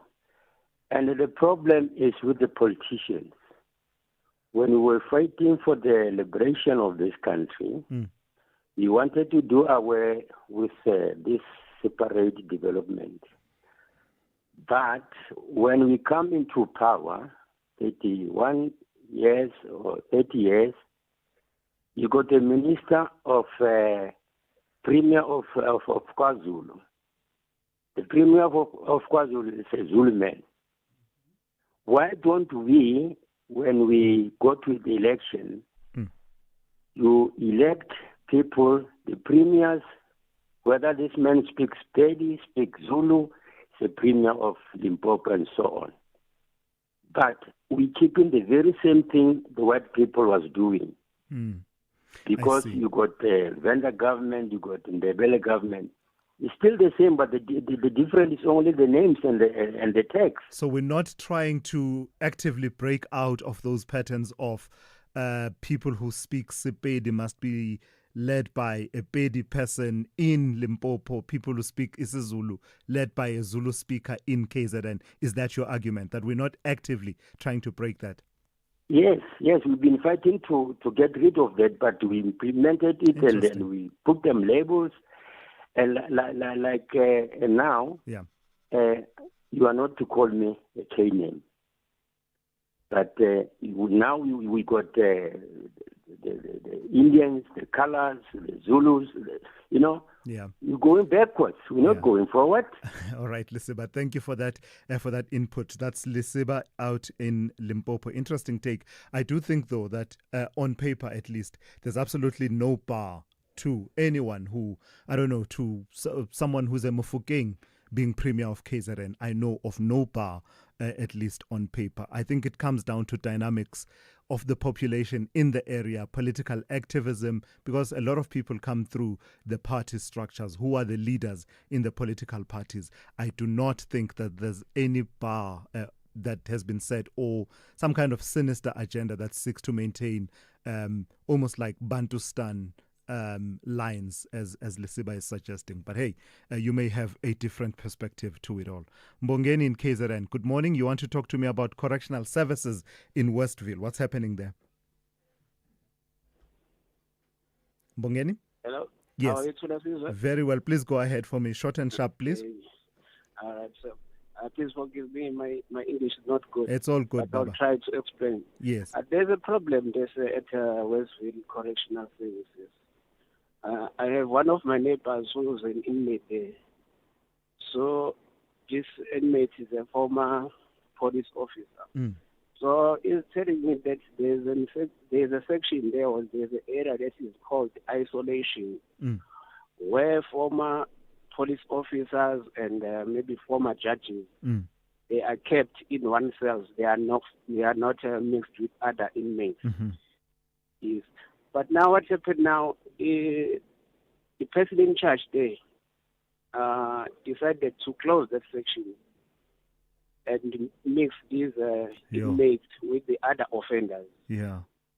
So now what he's fearing for his life, because he's afraid maybe he can be poisoned or anything like that. Maybe can you assist maybe to get Ubaba you are spot on. Spokesperson for the correctional service? Absolutely. So explain if what that superintendent is doing there is in line with the constitution of the correctional services. 100%. I think it's a very worrying matter for him. Absolutely Imagine worrying. Thulasizwe, I was a judge and I sentenced you 15 years in prison. And then now I'm locked in the same cell with you. What can happen? All right, Mbongeni, I've got to run. Thank you for that. You've raised a really good point. Singabako Ngomalo is actually the first door on which to knock if indeed the issue of the isolation cells at Westville have been closed, because they exist for a reason. And if they are closed, you have to worry, as Mbongeni is outlining there. SAFM, guiding you through the rush hour traffic. Still very heavy on the way to Durban, leaving Pietermaritzburg. The problem all stems from the earlier crash at Hammersdale, which has now been cleared. But in the backlog that formed while the highway was closed, all of that backlog slow to move off, because there's now a stationary truck south of Cato Ridge down to Hammersdale, and you drop down to a single lane. So all that backlog sort of clearing and funneling into a single lane just south of Camperdown through Cato Ridge. It gets really heavily backed up. Just down into Durban, the M4 inbound is quite slow. There was a crash earlier this morning at Clarewood, which is being cleared, but just up through Umbulo, a bit of pressure there. The N3 from Paradise Valley to Spaghetti Junction's heavy, and quite a backlog coming out of Pint along the M13 from St John's Avenue all the way down to Paradise Valley and Cowie's Hill. Very slow going there. Across into Mpumalanga, just getting some first reports. A very heavy mist around the Emalafleni region this morning, particularly up from Creel up towards Ochie's and then onto the N12. Drive carefully, please. If it's misty, it can get quite treacherous in those sort of conditions out there. Crash on the M1 south at Samran. That is cleared. So the N1 has reverted to an easy Friday. That's good to see. N1 north, Malabongwe up to Winnie Mandela, looking quite heavy. And some delays coming up off the Vaal this morning. The R59 slow going up to the Reading interchange area. Cape Town, very heavy fog and mist along the N2 Khayelitsha corridor. Motorists battling to see through it. Queues from Baden-Powell all the way through to the R300. Baden-Powell also jammed between the N2 highway and Jafta K Masemola, and a whole pile of traffic out in Brackenfell this morning. A stationary truck on Okavanga Road at the N1 highway. If you're coming down from Cape Gate or going up from sort of Brackenfell Industrial, it's heavy, and the N1 highway under pressure as well, trying to get in and out of it. Big traffic out in that Brackenfell area this morning. With your traffic update, I'm Rob Byrne. Are you looking for the best savings on spectacles? At Specsavers, enjoy 1,500 Rand off when you get tested at South Africa's trusted and most established optical group. Get 1,500 Rand off all frames in store, or use your 1,500 Rand off on our leading lens enhancements, such as drive light lenses that reduce artificial glare whilst driving. Book online or call your nearest store today. Affordable eye care, Specsavers. T's and C's apply. Keeping your family healthy this winter can feel like a daunting task. Try the Lung Shield range. It includes capsules to support healthy lungs and immunity, a syrup for kids that supports the immune system and promotes lung health, and an effervescent with 13 essential ingredients to optimize immune function. Put your family's health first this winter with the Lung Shield range. Available without a prescription at leading pharmacies. Lung Shield, prescribed by doctors, recommended by pharmacists. Call Thulasizwe now, 086 000 2032. Yeah, let's continue with your calls for now. Let me go to Tula in Bedford View. If I can get you on air, Tula, just a second. Tula in Bedford View, tariffs on your mind this morning. Sawubona baba. Ngiyaphila kunjani? Please go ahead. Yes, two things that I need to talk about. One, Sebastian, the government actually, they're saying time to look for new avenues or new partners in business. Where I think America is actually playing hard for. This was long overdue. You can't carry your eggs in one basket. Yes. You can't. Yes. So we have learned it the hard way. The second issue, I'm making a follow-up to the end of Yes. Anything yet?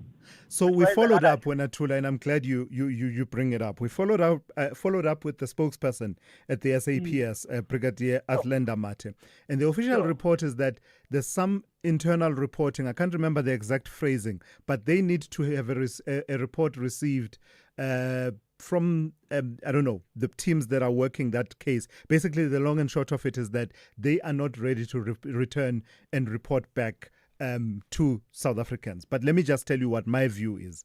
My view is that I don't know, for some reason, the SAPS considers this matter closed. And I don't think that's fair at all. And I'll be making that point with Atlanta because I do speak to her, that it's not fair. South Africans have been asking this question. It may be considered closed on their side, but South Africans want to know. This was an issue that gripped the country for a long time when those officers were missing. So that's the official response from them. No, it can't be right with an interest calling. It's a private issue. I mean, it's a public issue. Maybe I guess we are trying. I know that it's been closed without necessarily explaining to the public. Yeah, no, 100%. Thanks for following it up. All That's good. why we have you. All Thanks good, Tula. Thank you for that. Let me go to Mokone in Joburg. Good morning to you, Mokone. Hi, Tulas. How are you? Very well. Please go ahead. Okay, Tulas. My issue here is that every time we experience a problem, we want to write new laws. And to be honest, our constitution is sufficient, but I feel that the problem is with our legal system. Sure. There's no point of creating some new regulation for the podcast. And I don't even know why there should be additional regulation. We can't regulate on everything. If we had the legal system that is able to prosecute when people, let's give an example of a hate speech. Yes. To me, the song "Kill the Boer, Kill the Farmer." I'm a black person. I don't like it in this dispensation. It should not be sung, right? And now you have politicians calling each other cockroaches. Our legal system, to me, it has contradicted itself. Yeah. They can justify whichever. They have contradicted them. And it shows that actually we need to do away with the legal system. Maybe we have inherited it from the West, or from it does not work. We need to bring our normal legal system that we have in from the villages, and then maybe use that system. Yeah. No, not in exactly in its form, but modify it, Adapt modernize it for our times. Exactly, because it works. I mean, if I look at how the so-called kangaroo courts, they were bad in some way, and if we can deal with the bad side of it and correct, and we can have a better law. Right. Mukone, Our thank law you for is that. being abused Yeah. by people who have the money. Mukone, thank you for that. I've got to move on. I've got to take news. That's Mukone in Joburg, making some interesting points there. Let me go straight to Ann Musa with the latest news. Outsurance will go out of their way to try and save you money on your car insurance. If they can't, ask for 500 Rand. Time to switch and save. Call 08600 60,000 today.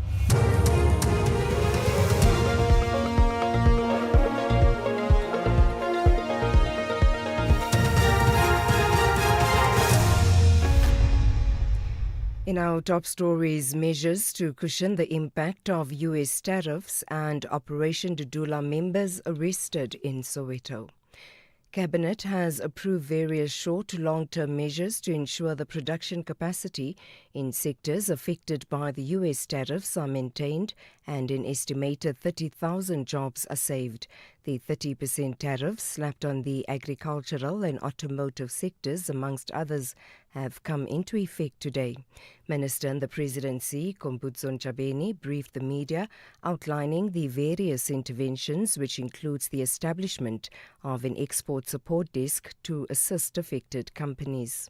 A localization support fund for affected companies to contribute to the national effort, and the export and competitiveness support program, which will include a working capital facility and plant and equipment facility to address short to medium-term needs across all industries. Following consultations with the Competition Commission, a block exemption for exporters has been introduced to enable collaboration and coordination by competitors.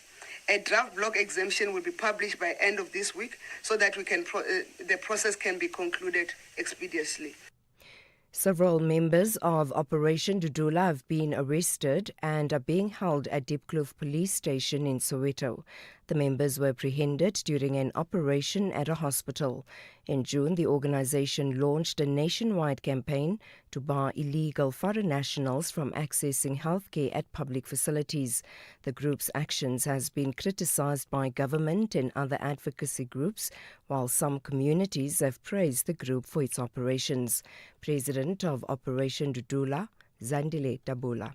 We've been battling to get the charges because they kept changing. I mean, the SAPS is still trying to cook what the charges can be because firstly they were accused of impersonating as immigration officers and SAPS, but then when we've made them aware that if one impersonates, you're probably carrying a card as identification of they are from the Home Affairs or rather wearing the uniform of the SAPS or a DHA, and that's when the charges now changed to being trespassing and public violence. A 47-year-old police sergeant based at Bainsvlei Police Station in Bloemfontein in the Free State has been reported missing since last Friday. Police spokesperson Thabo Kovane says Vuyiswa Nduna was last seen by his son at their residential place in Abramskraal on the 1st of this month. She had bought a bus ticket to visit her hometown in Mthatha in the Eastern Cape, but there's no record of her boarding the bus to the Eastern Cape. Police are requesting anyone with information of her whereabouts to contact Captain Tapelo Mutseki at 082 44 2011 or call the SAPS Crime Stop number 086 0010 111. Parliament's Portfolio Committee on Higher Education says it's not the first time that it's heard of racist methods in mark allocations at the University of Cape Town. This was in reaction to the allegations by the university's former head of department, Professor Ndangwa Noyo, who was named as a whistleblower after an affidavit he penned to the Department of Higher Education and Training and the Presidency. He accused UCT's Faculty of Social Development of allegedly awarding higher marks to white students while penalizing black students. Tebu Kholitsie is the Portfolio Committee chairperson. This is actually not the first time we've had. This is just the first time we've had somebody with authority who would have overseen some of these things come forward. We've had a number of them. One, that would have heard that we do have some foreign national lecturers who are penalizing South Africans and giving higher marks to foreign national students. And then we've had some that are based on racial basis. Those who are white are given some extra marks and those who are black are penalized. And finally, the Israeli Security Cabinet has approved plans for the military to take over Gaza City. The agreement came after several hours of discussions in a meeting convened by the Prime Minister, Benjamin Netanyahu. The BBC's Hugo Bachega has more. The Prime Minister's office says the military will take control of Gaza City, where hundreds of thousands of Palestinians live. The escalation, defended by Benjamin Netanyahu, faces opposition in Israel, including from the families of the hostages who say their lives will be at risk. There is also concern that more Palestinian civilians will be killed. The move is likely to further isolate Israel amid international anger over the situation in Gaza. The Security Cabinet also adopted the 5 principles for ending the war, which include the existence of an alternative civilian government that is not Hamas or the Palestinian Authority. Recapping the top story, Cabinet has approved various short to long-term measures to ensure the production capacity in sectors affected by the US tariffs are maintained and an estimated 30,000 jobs are saved. For SAFM News, I am Anne Musa. Outsurance will go out of their way to try and save you money on your car insurance. If they can't, ask for 500 Rand. Visit outsurance.co.za today. You always get something out. With the cost of living going up, you may be looking for ways to save money, like haggling for a discount at the restaurant, for example. Well, Outsurance has a better solution. They could save you money on your car insurance. Contact Outsurance today for a 10-minute quote that could save you thousands. Get more out of your car insurance. Call 08 600 60,000 or visit outsurance.co.za. Licensed insurer and FSP. T's, C's and information online. It's a very good morning to you. In your SFM Sports headlines, rugby. The Springboks have intensified their prep for next weekend's Rugby Championship opener against the Wallabies. And we also bring you the Ultimate Fighting Championship. Could it be Dricus du Plessis taking on Khamzat Chimaev? We'll have the details just before 8:30. SAFM, guiding you through the rush hour traffic. Good morning. Still very heavy backlogs. Cato Ridge to Hammersdale. The earlier truck crash which caused the problem has been cleared for some time, but there are now multiple trucks that are broken down between Cato Ridge and Hammersdale. Those trucks were caught in the backlog earlier.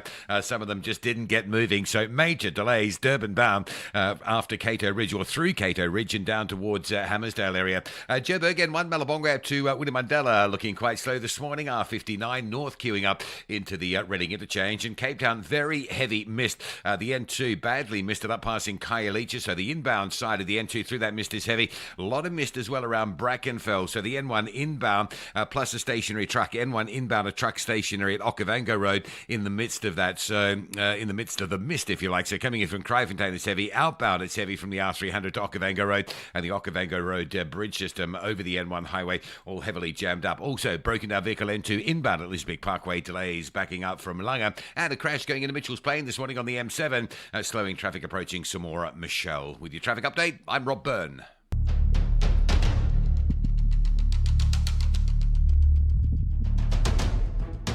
The Morning Brief with Thulasizwe Simelane. Weekdays, Monday to Friday, 6 to 9 a.m.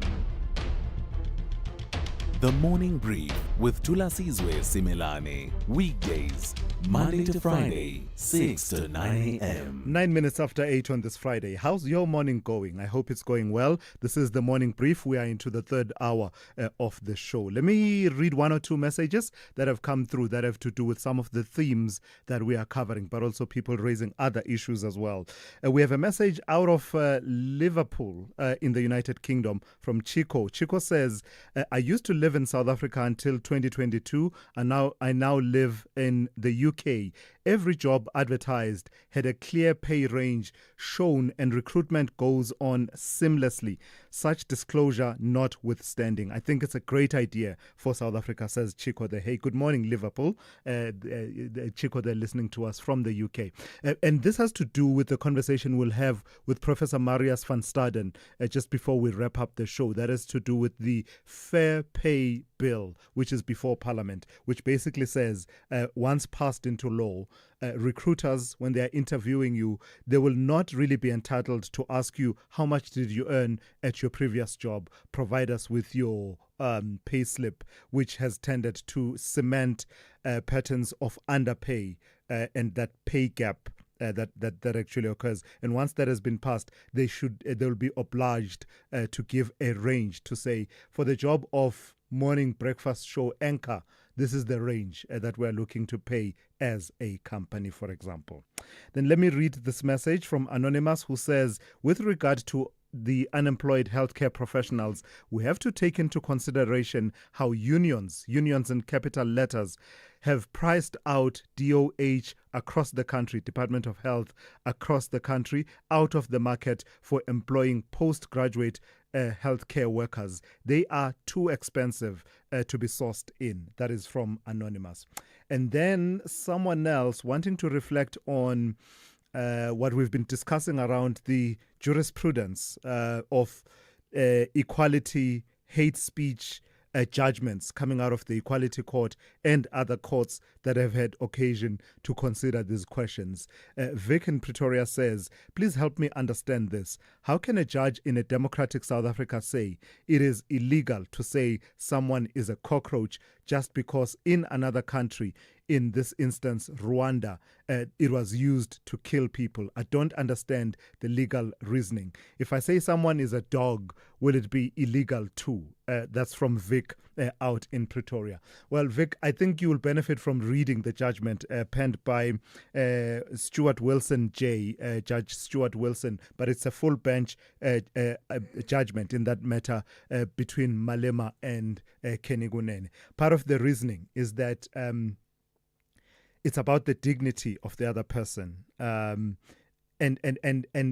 you're absolutely right. It will be debated at length because part of what it seems to add is political ideology as being a potential ground on which hate speech, discrimination, and advocacy for hate speech can be founded. Right now, that's not included among the grounds that include race, gender, sexual orientation, usually things that you can't change about yourself, basically. And whenever that is added, it's usually things that are about you that you cannot change. And if someone discriminates against you based on that, that can found, this argument about hate speech. So it is an interesting judgment. Look it up and read it for yourself, and perhaps you'll have a better understanding than my attempt at explaining it to you. Let's keep the conversation going. The number to dial 086 000 2032. Say it a bit slower, Thulasizwe. 086 000 2032. Please send me WhatsApp voice notes to 061 410 4107. Let's get the third hour of the Friday edition of the Morning Brief underway.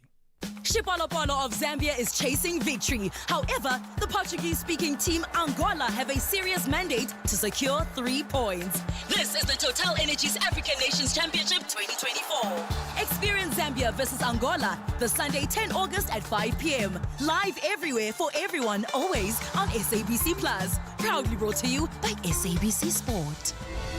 For the love of the game. The SABC is pleased to announce the launch of the new self-registration platform. Vendors wishing to do business with the SABC can self-register on our internally developed platform. Vendors are able to access this platform on our website, that's sabc.co.za/SABC, under the e-tenders or self-register at etender.sabc.co.za and follow the prompts there. Visit SABC social media pages for more details. Thulasizwe Simelane is streaming live now on Facebook, YouTube, and X at SFM Radio. 15 minutes after 8. The country faces a looming public health crisis after the abrupt halt of major funding from the United States' PEPFAR program earlier on this year. It's a topic we've covered at length, but now this is followed through.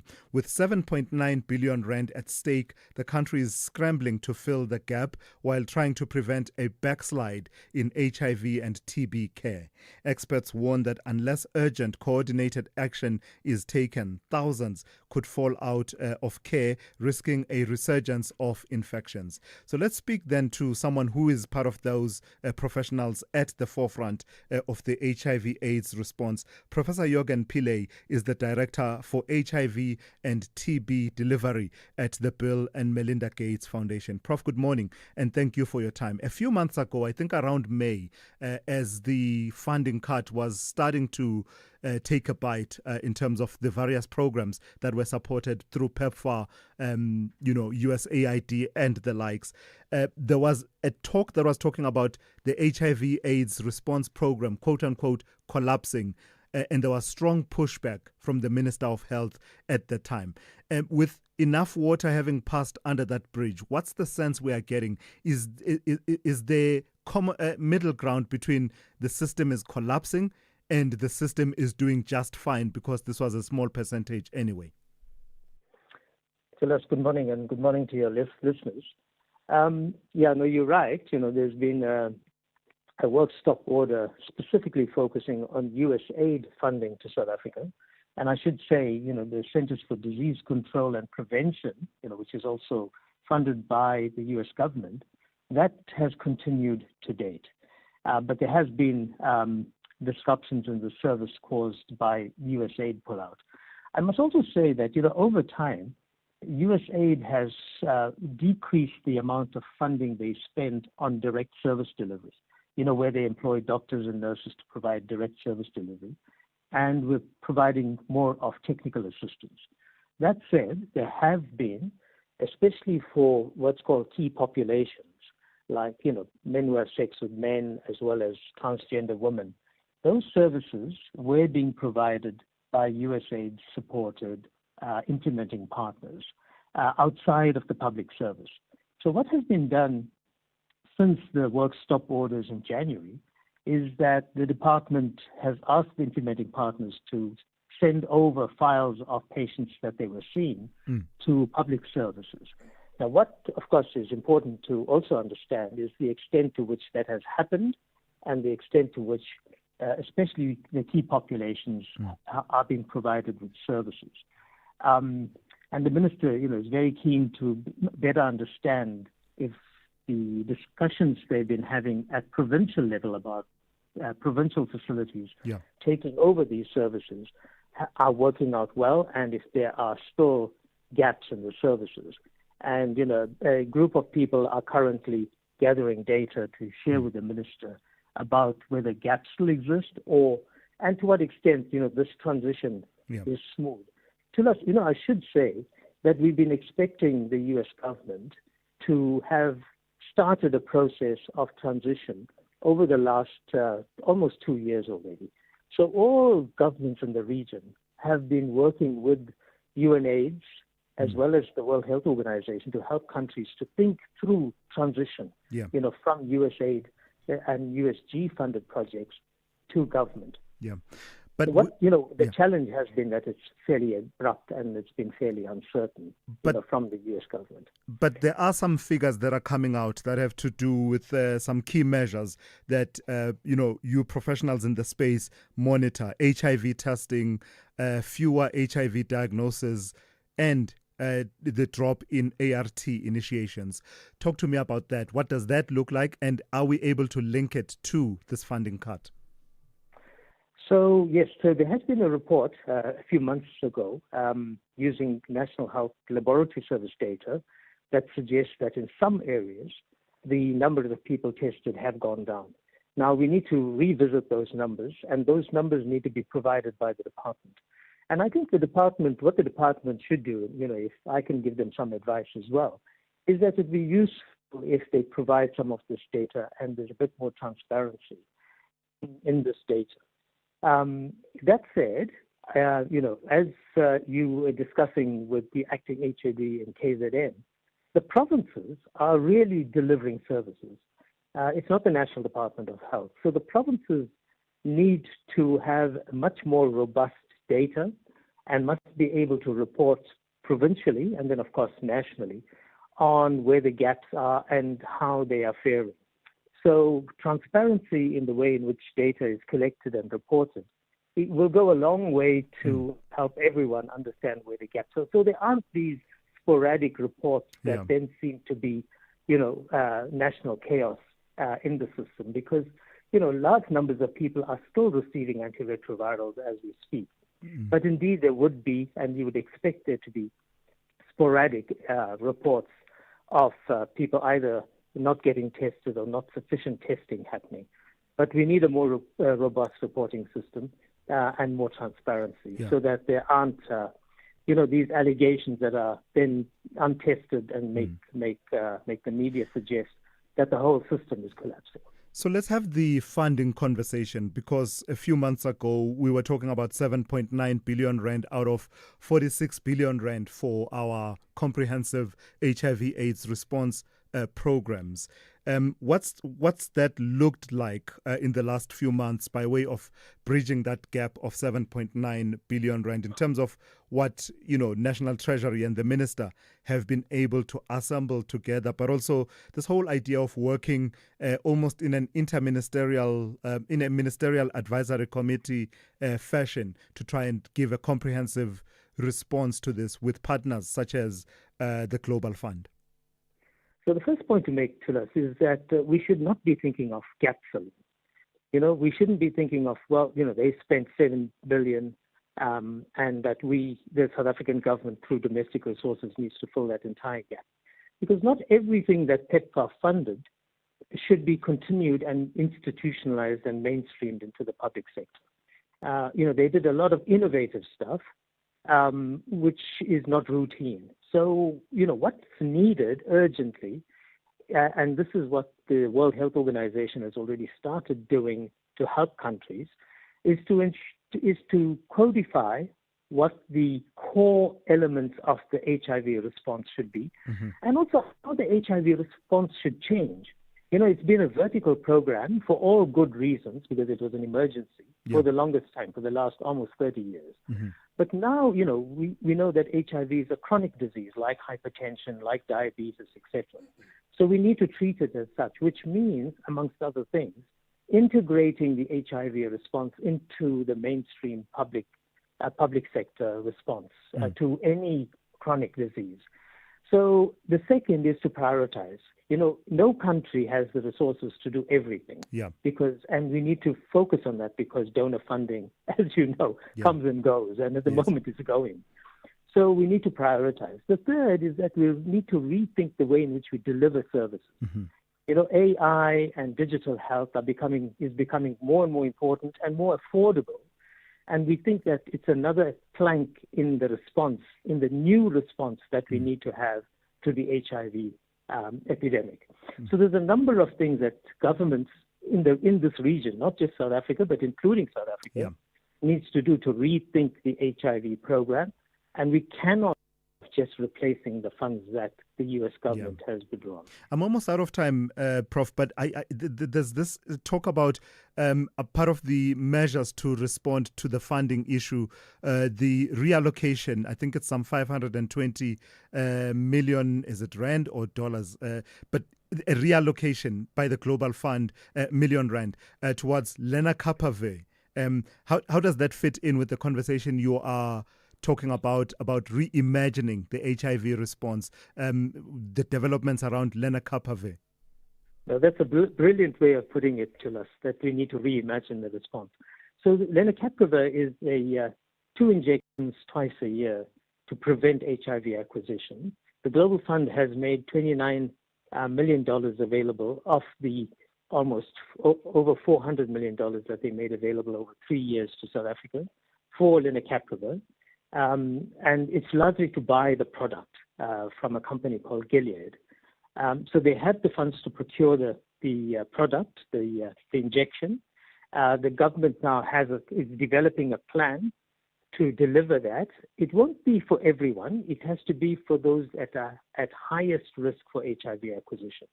And that's, typically adolescent girls and young women in some districts in the country, as well as, what we've called the key population. Yeah. All right. I've got to thank you for your time this morning. That's Professor Jorgen Pillay, who is the Director for HIV and TB Delivery at the Bill and Melinda Gates Foundation. Mr. Govender, congrats on the retirement. You just sold your car to We Buy Cars. Tell us about it. Yes, it just gathered dust in the garage, so I exchanged it for cold hard cash. Now my wife and I can enjoy a stress-free retirement. Retiring the car as you retire. Nice. So why We Buy Cars? It was so quick. They came over to our house to do the evaluation, and we sold it the same day. Tops, man. Okay, so now you got even more time on your hands, eh? Exactly. We Buy Cars. Geared for your next chapter.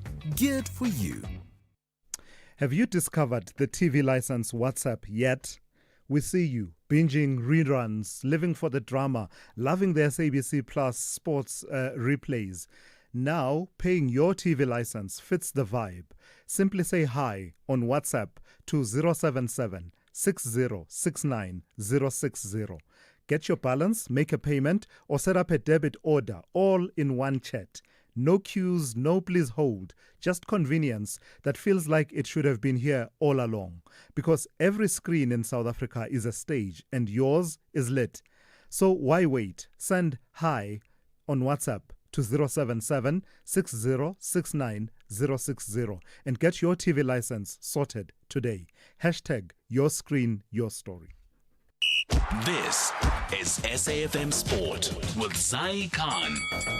Hey Zai, let's talk about Rassie and the boys preparing to defend their title win with the 2 home tests that are on the horizon. Absolutely, Tulas. Let me just tell you, the troops are back in session. It's defend or it's going to be war. That's how they operate on this level. That's the Springboks intensifying preparations for that Rugby Championship opener against Australia next Saturday, all happening at Ellis Park. Now, Rassie Erasmus's men are targeting a strong start as they look to defend the title they won last year. The first squad announcement expected on Tuesday with back-to-back home tests against the Wallabies set for Joburg and Cape Town. South Africa will then face the All Blacks and Argentina in September and October. The Proteas are also back in action Sunday, 11 a.m. They're fine-tuning preparations ahead of the T20 World Cup. There's a mix of youth and experience. South Africa facing a critical run of matches in Australia, where form, fitness and final combinations will be under the microscope. All eyes on Ryan Rickleton, Reza Hendricks and the returning stalwarts. Bafana are back on continental duty. They face Algeria today in their CAF African Nations Championship Group C opener. Kickoff is at 4 p.m. at the Nelson Mandela National Stadium in Kampala. Catch it live on SABC Sport. Results from the CAF African Nations Championship saw DR Congo. They had a 2-0 victory over Zambia in their Group A match. And we also had Benny McCarthy's Kenya. His team held on to a 1-1 draw against Angola. Took place in Nairobi last night, also a Group A clash. Now, the University of Cape Town coach Ahmed Parker says they're looking forward to claiming positive results when they host Ezimvelo FC in their Hollywood Bet Super League clash at the Kopano AstroTurf in Cape Town. UCT come into this clash in hopes of retaining its spot in the top 8. Yeah, we're really excited for the clash against Ezimvelo. It seems nothing can separate us since 2024.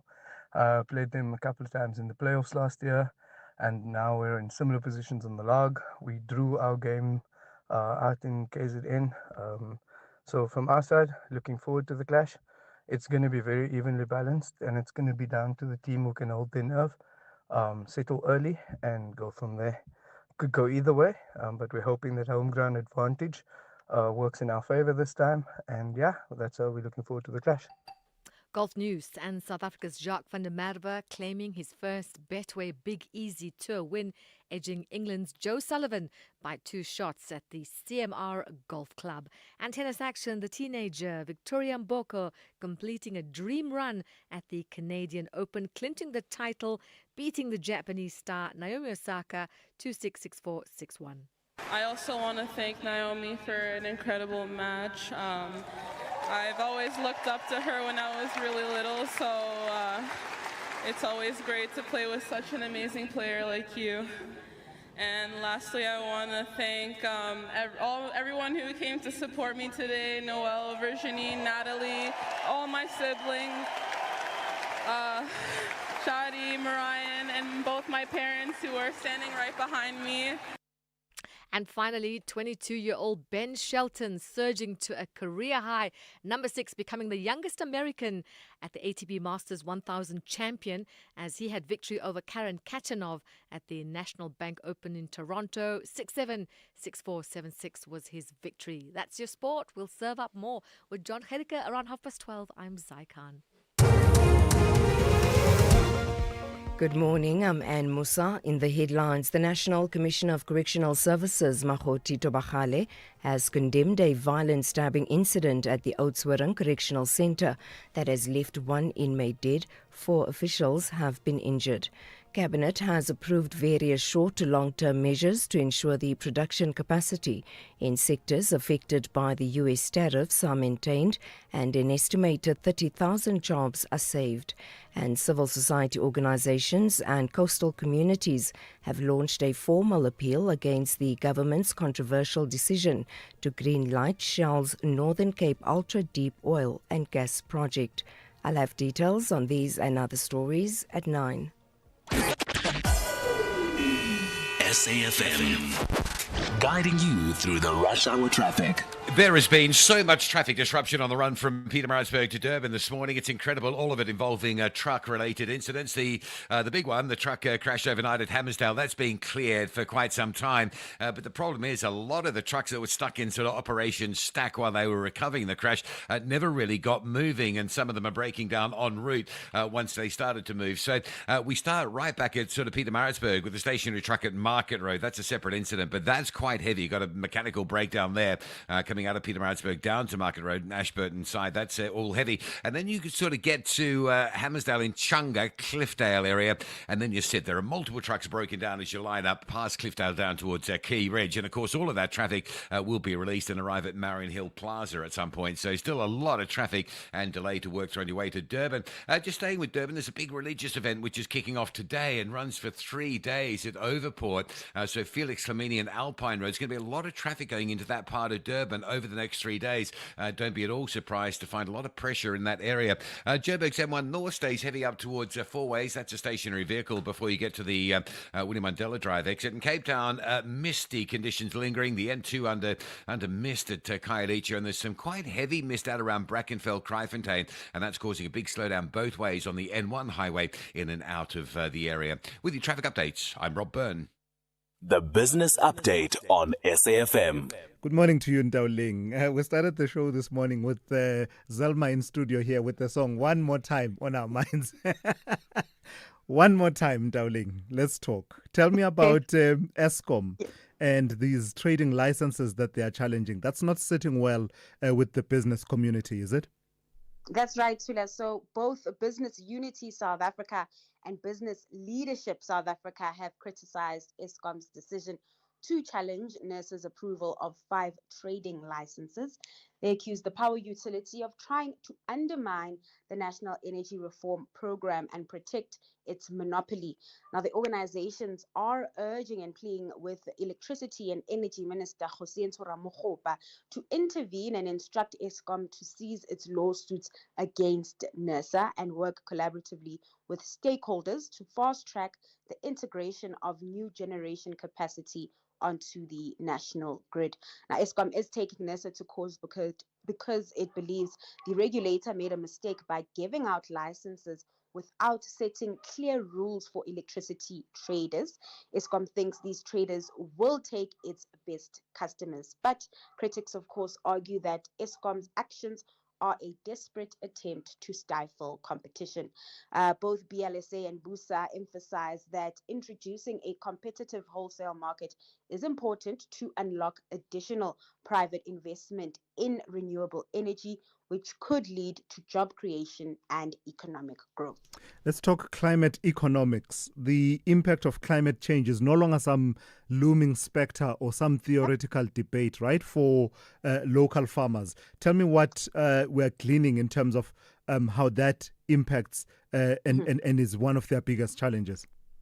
Now, this is according to the 2024-25 Santam Insurance Barometer report, showing that climate change is a concern for over 60% of businesses surveyed, particularly in the agri-sector, and this is up from 45% in 2023.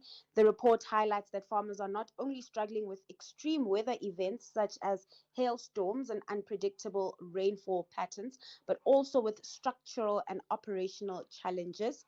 Other major worries include infrastructure degradation, particularly in rural areas, with deteriorating roads and transport routes delaying the delivery of produce and increasing costs. Electricity supply remains unreliable despite an easing of load shedding, and farmers are experiencing losses due to power surges and outages.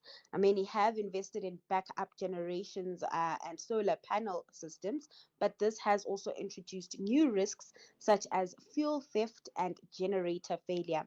Water infrastructure also a stress point, with almost 10% of respondents expressing concern about interruptions to water supply. Now, the survey also highlighted the need for skilled labor, individuals that are well versed on the industry and are also able to provide solutions for some of the challenges, particularly challenges associated with climate risks. Lastly, Ndauling, what kind of a trading day can we expect on this Friday? The local markets on track to open the day mixed following global peers. Now, it's a thin day in terms of company news here at home, so investors will be tracking international updates. Moving over to the Rand, it's trading stronger and benefiting from the higher gold price at 17.73 to the greenback. Fortunes aren't as good for oil, with the price at a 2-month low, shedding close to 0.5% this hour at just over $65 per barrel. Over in Wall Street, futures still in the green, moving past the tariff concerns. And lastly, in Asia, markets are on track to end the week mixed. All right, Ntauling, thank you for that. Have yourself a great weekend. That's Ntauling Lechela, who's kept you informed on all things to do with business, the economy, as well as the markets throughout the course of the show today.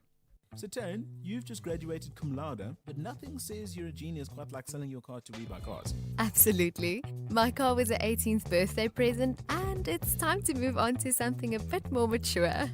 So, where did you hear about We Buy Cars? All of my friends are using We Buy Cars. I would have had legit FOMO if I hadn't used them. And it was so quick. I did it on my laptop while sending around my CV. Smart move, Taryn. Graduated and upgraded.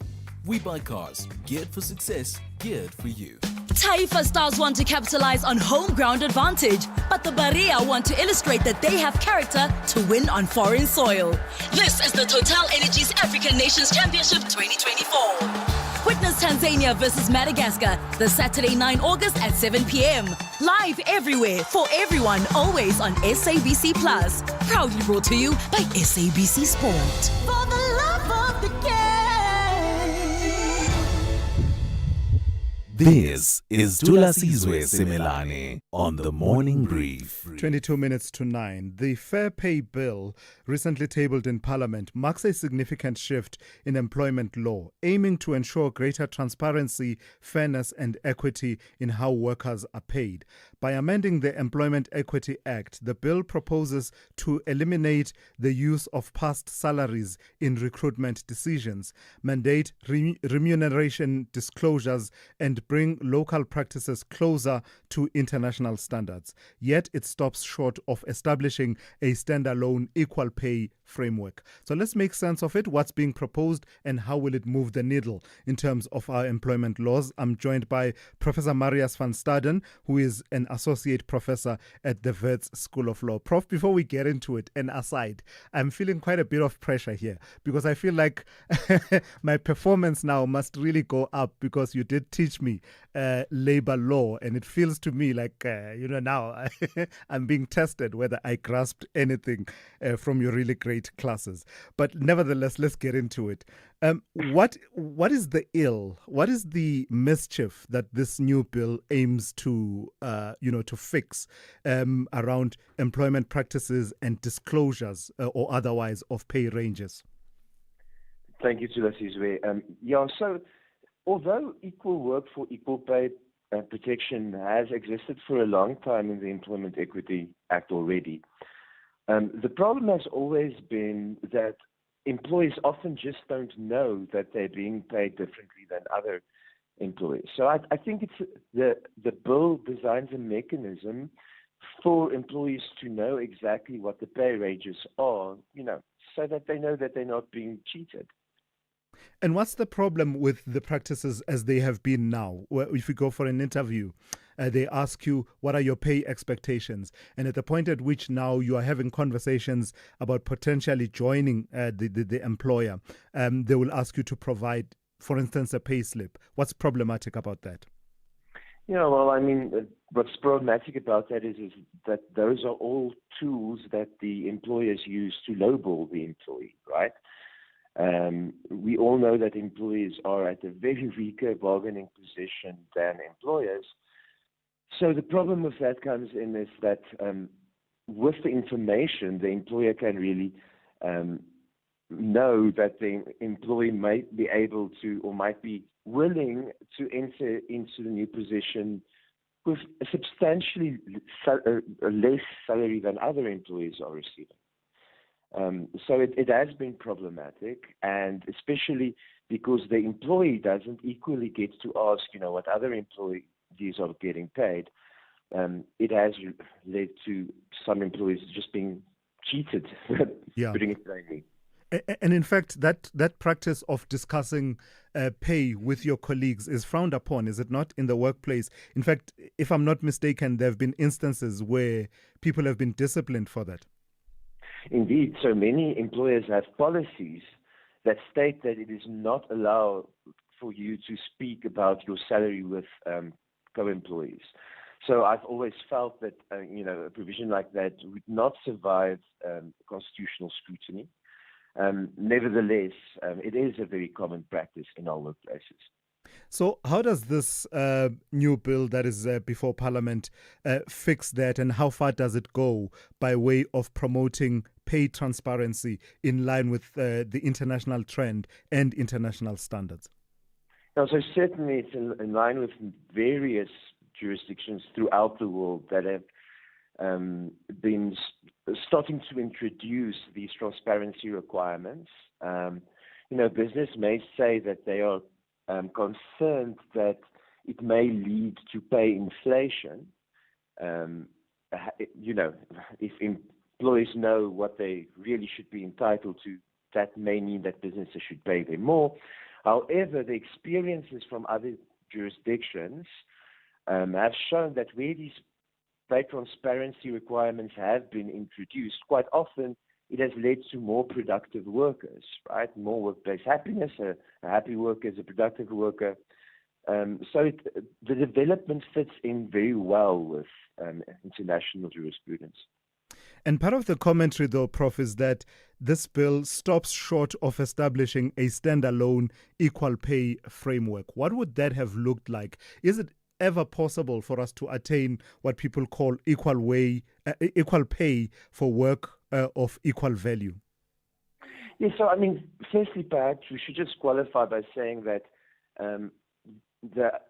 the current framework and the proposed bill does take into account things like experience, qualification, and the like, right? Having said that, my problem with the bill is that it is still rooted in the Employment Equity Act.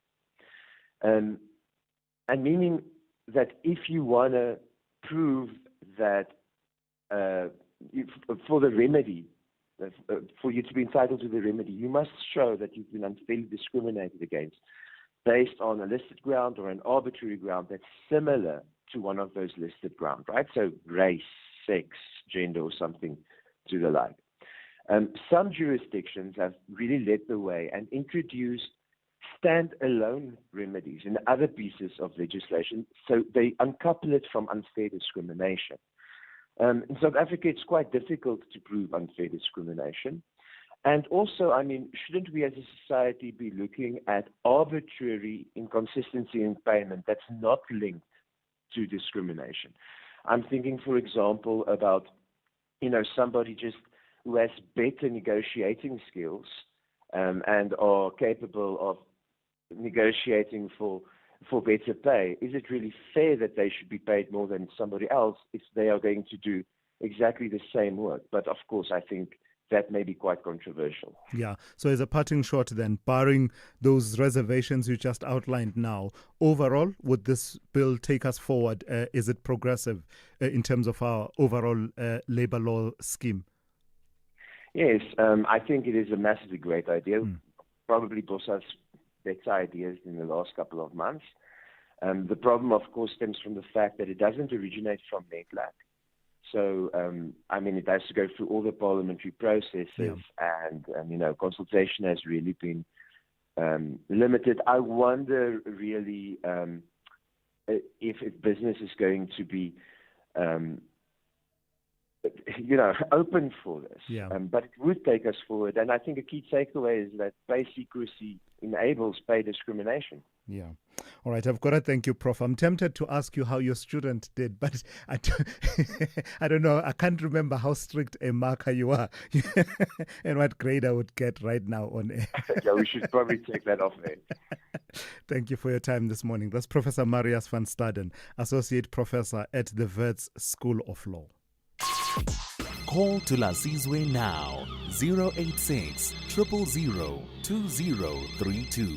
So let's take one or two reactions. In fact, the first one is exactly on that conversation about the fair pay bill that we were discussing a few moments ago.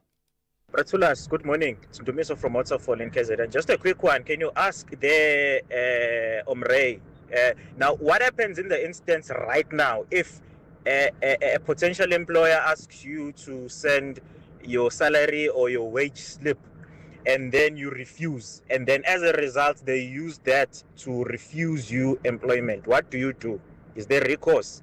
Hey, I hate it when I play these after we've concluded the conversation, but that's a really solid question. I imagine that at the moment, the law is what the law is until it changes, right? Until this bill comes in and prohibits that question that asks you, how much are you earning at your current employer? So I do imagine that currently employers are at large to, but, I don't want to venture a firm opinion, but I think it suffices to say the law is what it is until it is changed. But thank you for that, an interesting point that you raised there. Thulasizwe and the SAFM listener. Thulasizwe, these people, the bullying, especially from we black people, I think is part of our culture. Look at the parliament. Those people, like, they can breaking, they forget that they're representing the, the nation, not the certain tribes. Someone cannot speak in his or her own language in there. For interpretation, it's going to take long. We need, like, maybe to going forward, instead of these people keep on breaking, say, mina ngomzulu mina, or I'm a paid man. No.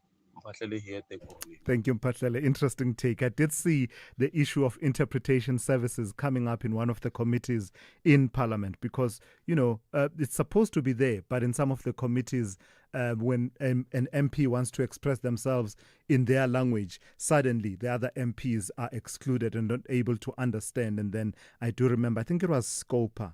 I'm inclined to think it was Scopa, and they said we need to address it going forward, but I could be mistaken. It could have been one of the other committees. Jacques in KZN, talk to me about the proposed fair pay bill. Good day to Andrea, guest, and always do and his team. Thank you so much.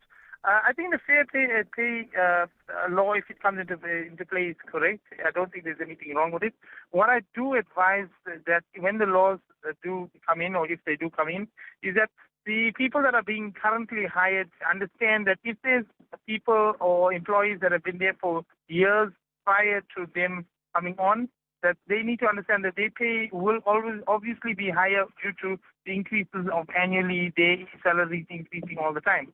So if a person walks in and current salary is 15,000, and the gentleman prior to that, previous to them, has been there for 15 years, obviously even if he started off at 10,000 rand and annually his salary is increased by 5 or 6%, he's going to have to understand that that's one thing that I need, that the people that are coming in, when the law is enacted, that is also true. And in terms of racism with the colored community or any community, I think in all honesty, we all can be racist, and we all are racist to a certain extent. And I think we need to understand that we're never going to get rid of that, but we need to be understanding that if someone is picking on us as a color in terms of as an individual, we need to understand that we need to be strong enough to understand, firstly, that person sees you as a perfect person, and that there's nothing else that they can pick on other than the color of your skin. And if that's the argument that they're going to have with, then understand that you've already won the war against them anyway. Gotcha. Jacques, thank you for that and that perspective that you put around issues of racial discrimination. Of course, the bottom line, though, is that it is still, you'll still experience it as hurtful, right? Because it is discrimination on the grounds on which you really can't change about yourself. You are who you are. And when that discrimination is based on that, with the full weight of what we know about past discrimination, it remains painful. But it's an interesting way of looking at it, Jacques. They're saying that if someone has to resort to being prejudicial against you rather than tackle your arguments, the merits of what you are bringing and putting on the table, you've already won the argument already, such that they have nothing else to bring other than to bring one of the character traits, one of the traits that you simply can't change about yourself. SAFM, guiding you through the rush hour traffic. Motorists driving out of Pretoria to Joburg just noted a crash on the M1 South at Old Joburg Road. Traffic is back through Brockfontein and working back towards John Foster Drive. A breakdown on the N1 North at William Mandela, so delays coming up from Malabongwe from the Randburg side to Fourway That stays pretty busy. A lot of congestion still between Pietermaritzburg and Durban. It's been a really busy, jam-packed run down this Friday. We start with a broken down truck at Market Road. That's your first problem, coming off the Pietermaritzburg bypass towards Ashburton. More breakdowns between Cliffdale and Key Ridge. That's your second queue. And all of that traffic sort of slowly filtering through en masse and arriving at Marion Hill Plaza. So that's queue number 3 to work through. Also, breakdown on your way to the airport just before Gateway. That's in the roadworks. So between Cormarshu and Gateway, it all backs up. Cape Town this morning, the elevated freeway over the city centre is busy enough to back up Nelson Mandela Boulevard, approaching the elevated section as well. Mike Pinar coming off Yipta Yaga or the N1 south towards Belleville to Four-Tracker Road. That's unusually slow, and some very heavy mist lingering around Cape Town and just causing a slowdown. It's quite heavy around the Brackenfell-Kraaifontein area, so the N1 busy both ways. Okavango Road up towards the N1 Highway Bridge, coming from Brackenfell towards sort of Cape Gates, still quite heavy as well. With your traffic updates, I'm Rob Byrne. Bafana are confident they can defeat the West Africans. Meanwhile, the National Elephants want to step their foot down and walk away with victory. This is the Total Energies African Nations Championship 2024. Be part of the thrilling action. South Africa clashes with Guinea on Monday, 11 August at 4 p.m. Live at your fingertips on SABC Plus. Proudly brought to you by SABC Sport. For the love of the game.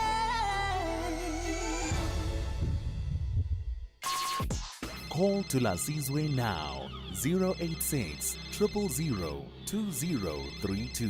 All right, folks, let's round it off short and sharp. Let's fit in as many of your voices as possible. So I'll pull myself back as usual and just let you speak. If we can, a minute tops, each one of us. Eunice, I'm coming to you. Magdalene, I'm coming to you. Eddie and Jacques. So if we can, keep it short and sharp. I think it's our time that we shy away from using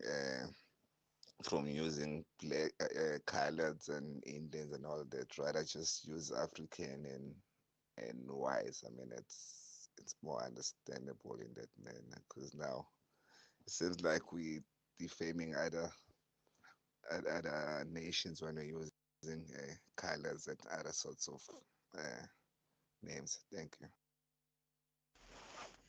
Good morning, Tulas. So it's true, if in South Africa you must do it in order to get things like going. After the marching of those unemployed doctors, you see now they are employing 270. So the teachers must do the same. Even the social workers. It's a good plan. It's working. Thank you. Bongo Sundisa. All right, let's go straight to it. Eunice, a minute tops, please. Good morning. Please go straight ahead. Yeah, hi there, Tulas. You were talking yesterday about the genocide in Sudan and why it's not being publicized so much. The answer is simple, because it's black people who are bearing the brunt of it. Now, I'm just going to talk quickly about the complicity of the United Arab Emirates in this conflict. Mm-hmm. They are arming and funding the Rapid Security Forces, they're known as the RSF. In April, Thulasizwe, in the Zamzam refugee camp, there was a genocide committed there. Over 2,000 people were massacred. Schools, hospitals were devastated, were incinerated, similarly to what's happening in the Gaza Strip. The UAE was involved in the conflict in Yemen with the Saudis, if you could recall. Yeah. In Libya, they are actively funding the renegade warlord Khalifa Haftar there in the east. And in the Gaza also, if you can recall, even Hamas officials, when the conflict started there, the UAE intelligence officers went into the Gaza Strip under the guise of being aid workers. And Hamas officials, they claimed that these intelligence officers were in collusion with the IDF there, pointing out where the Hamas military positions were and what have you. So remember, the Sudan has taken the UAE to the ICJ for collusion in the war there in Sudan. Right. And so I'm just proving that the UAE is actively involved in conflict areas in the world. Thanks. Thank you for that. An area that does deserve a bit more attention in terms of the role of the UAE as a player in those conflicts that Eunice mentions. Magdalene in Bloemfontein, good morning to you. Short and sharp for me, please. Yes, Thulasizwe, morning. Thulasizwe, there is this other lady who calls herself Tina from Zimbabwe, something like that. And she's trying to, what she's telling us is that She's got the ID of South Africa, her families, whatever, all those things. But what I detected from what she's saying, she's trying to tell us that South Africans, there's nothing you can do. South Africa is under corruption. It's led by corruption. So the more you are talking, the more we are acting as foreign nationals. So there is nothing, you don't have power, South Africans. So you're That's saying what this I lady detected. brags about having obtained Definitely a South so. African Yes. ID illegally through corruption? She's bragging that they foreign nationals, they managed to source and prosper in South Africa through corruption by the service from our governmental departments and our leadership. All right, So Magdalene. there's nothing you can do, South Africans. Thank you for flagging that. Certainly a conversation that many people have plugged into and sharing concerns about, particularly the scourge of corruption and how it interlinks with the phenomena that we are seeing now, such as uncontrolled, irregular, illegal migration. Jacques in KZN, good morning. So again, to Eunice, I wanted to say that the self-imposed annihilation by Hamas is actually horrendous. I've never saw a political party where they will hold 12 people in hostage while allowing the rest of the people to be brutally malnourished, brutally killed, children, women, and everybody else to be tortured for the value that they put on 12 Israeli people compared to their own nation. So I think when they say genocide, I think it's a self-inflicted genocide by Hamas. Have they or did they Except consider though, releasing the 12 except though, Jacques, it is the broader population that's bearing the brunt of the actions that you attribute to Hamas. Well, okay. So there is one thing that we also need to understand that Hamas was actually elected into Palestine.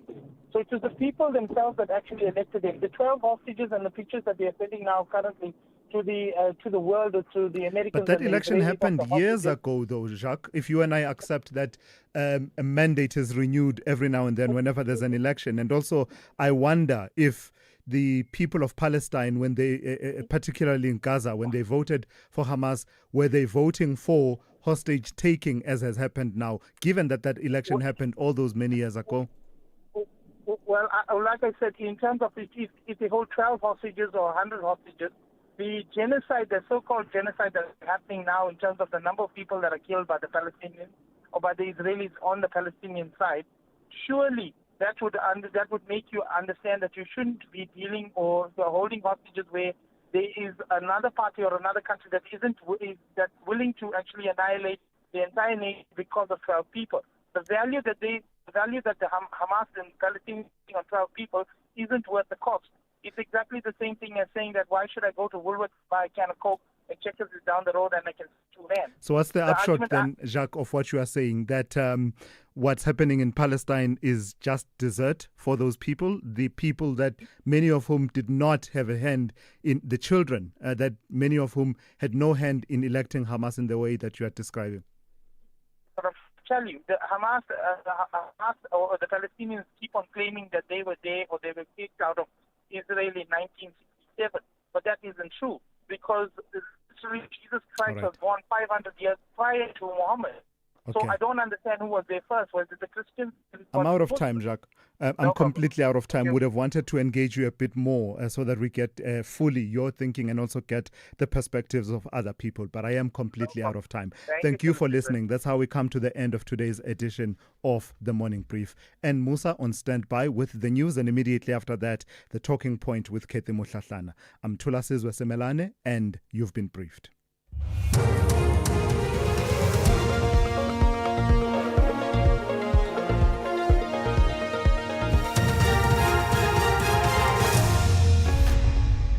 In our top stories, a violent stabbing incident at Oudtshoorn Correctional Centre and an appeal against the move to allow Shell's oil and gas drilling project. Good morning. The National Commission of Correctional Services, Makgoti Tobagale, has condemned a violent stabbing incident at the Oudtshoorn Correctional Centre that has left one inmate dead and 4 officials injured. He says inmates resisted when officials searched their cells on Wednesday. Contraband, including cell phones and narcotics, were found. Tobagales says the same group of inmates launched an attack during unlock procedures the following day, stabbing officials, and an inmate died from injuries sustained during the altercation. He says offender activities and visits have been suspended. The offenders implicated in the stabbings have been placed in single cells pending disciplinary action. All the units at Medium A had to be researched, and that resulted in the confiscation of additional weapons. As a result, offender activities and visits have been suspended until further notice. A 32-year-old man is said to appear in the Protea Magistrates Court this morning, charged with the attempted murder of his 4-year-old daughter. The incident occurred on Wednesday in Eldorado Park, south of Johannesburg, where police responded to a report of child abuse. According to Gauteng police spokesperson Mavela Masondo, upon entering the backyard shack, officers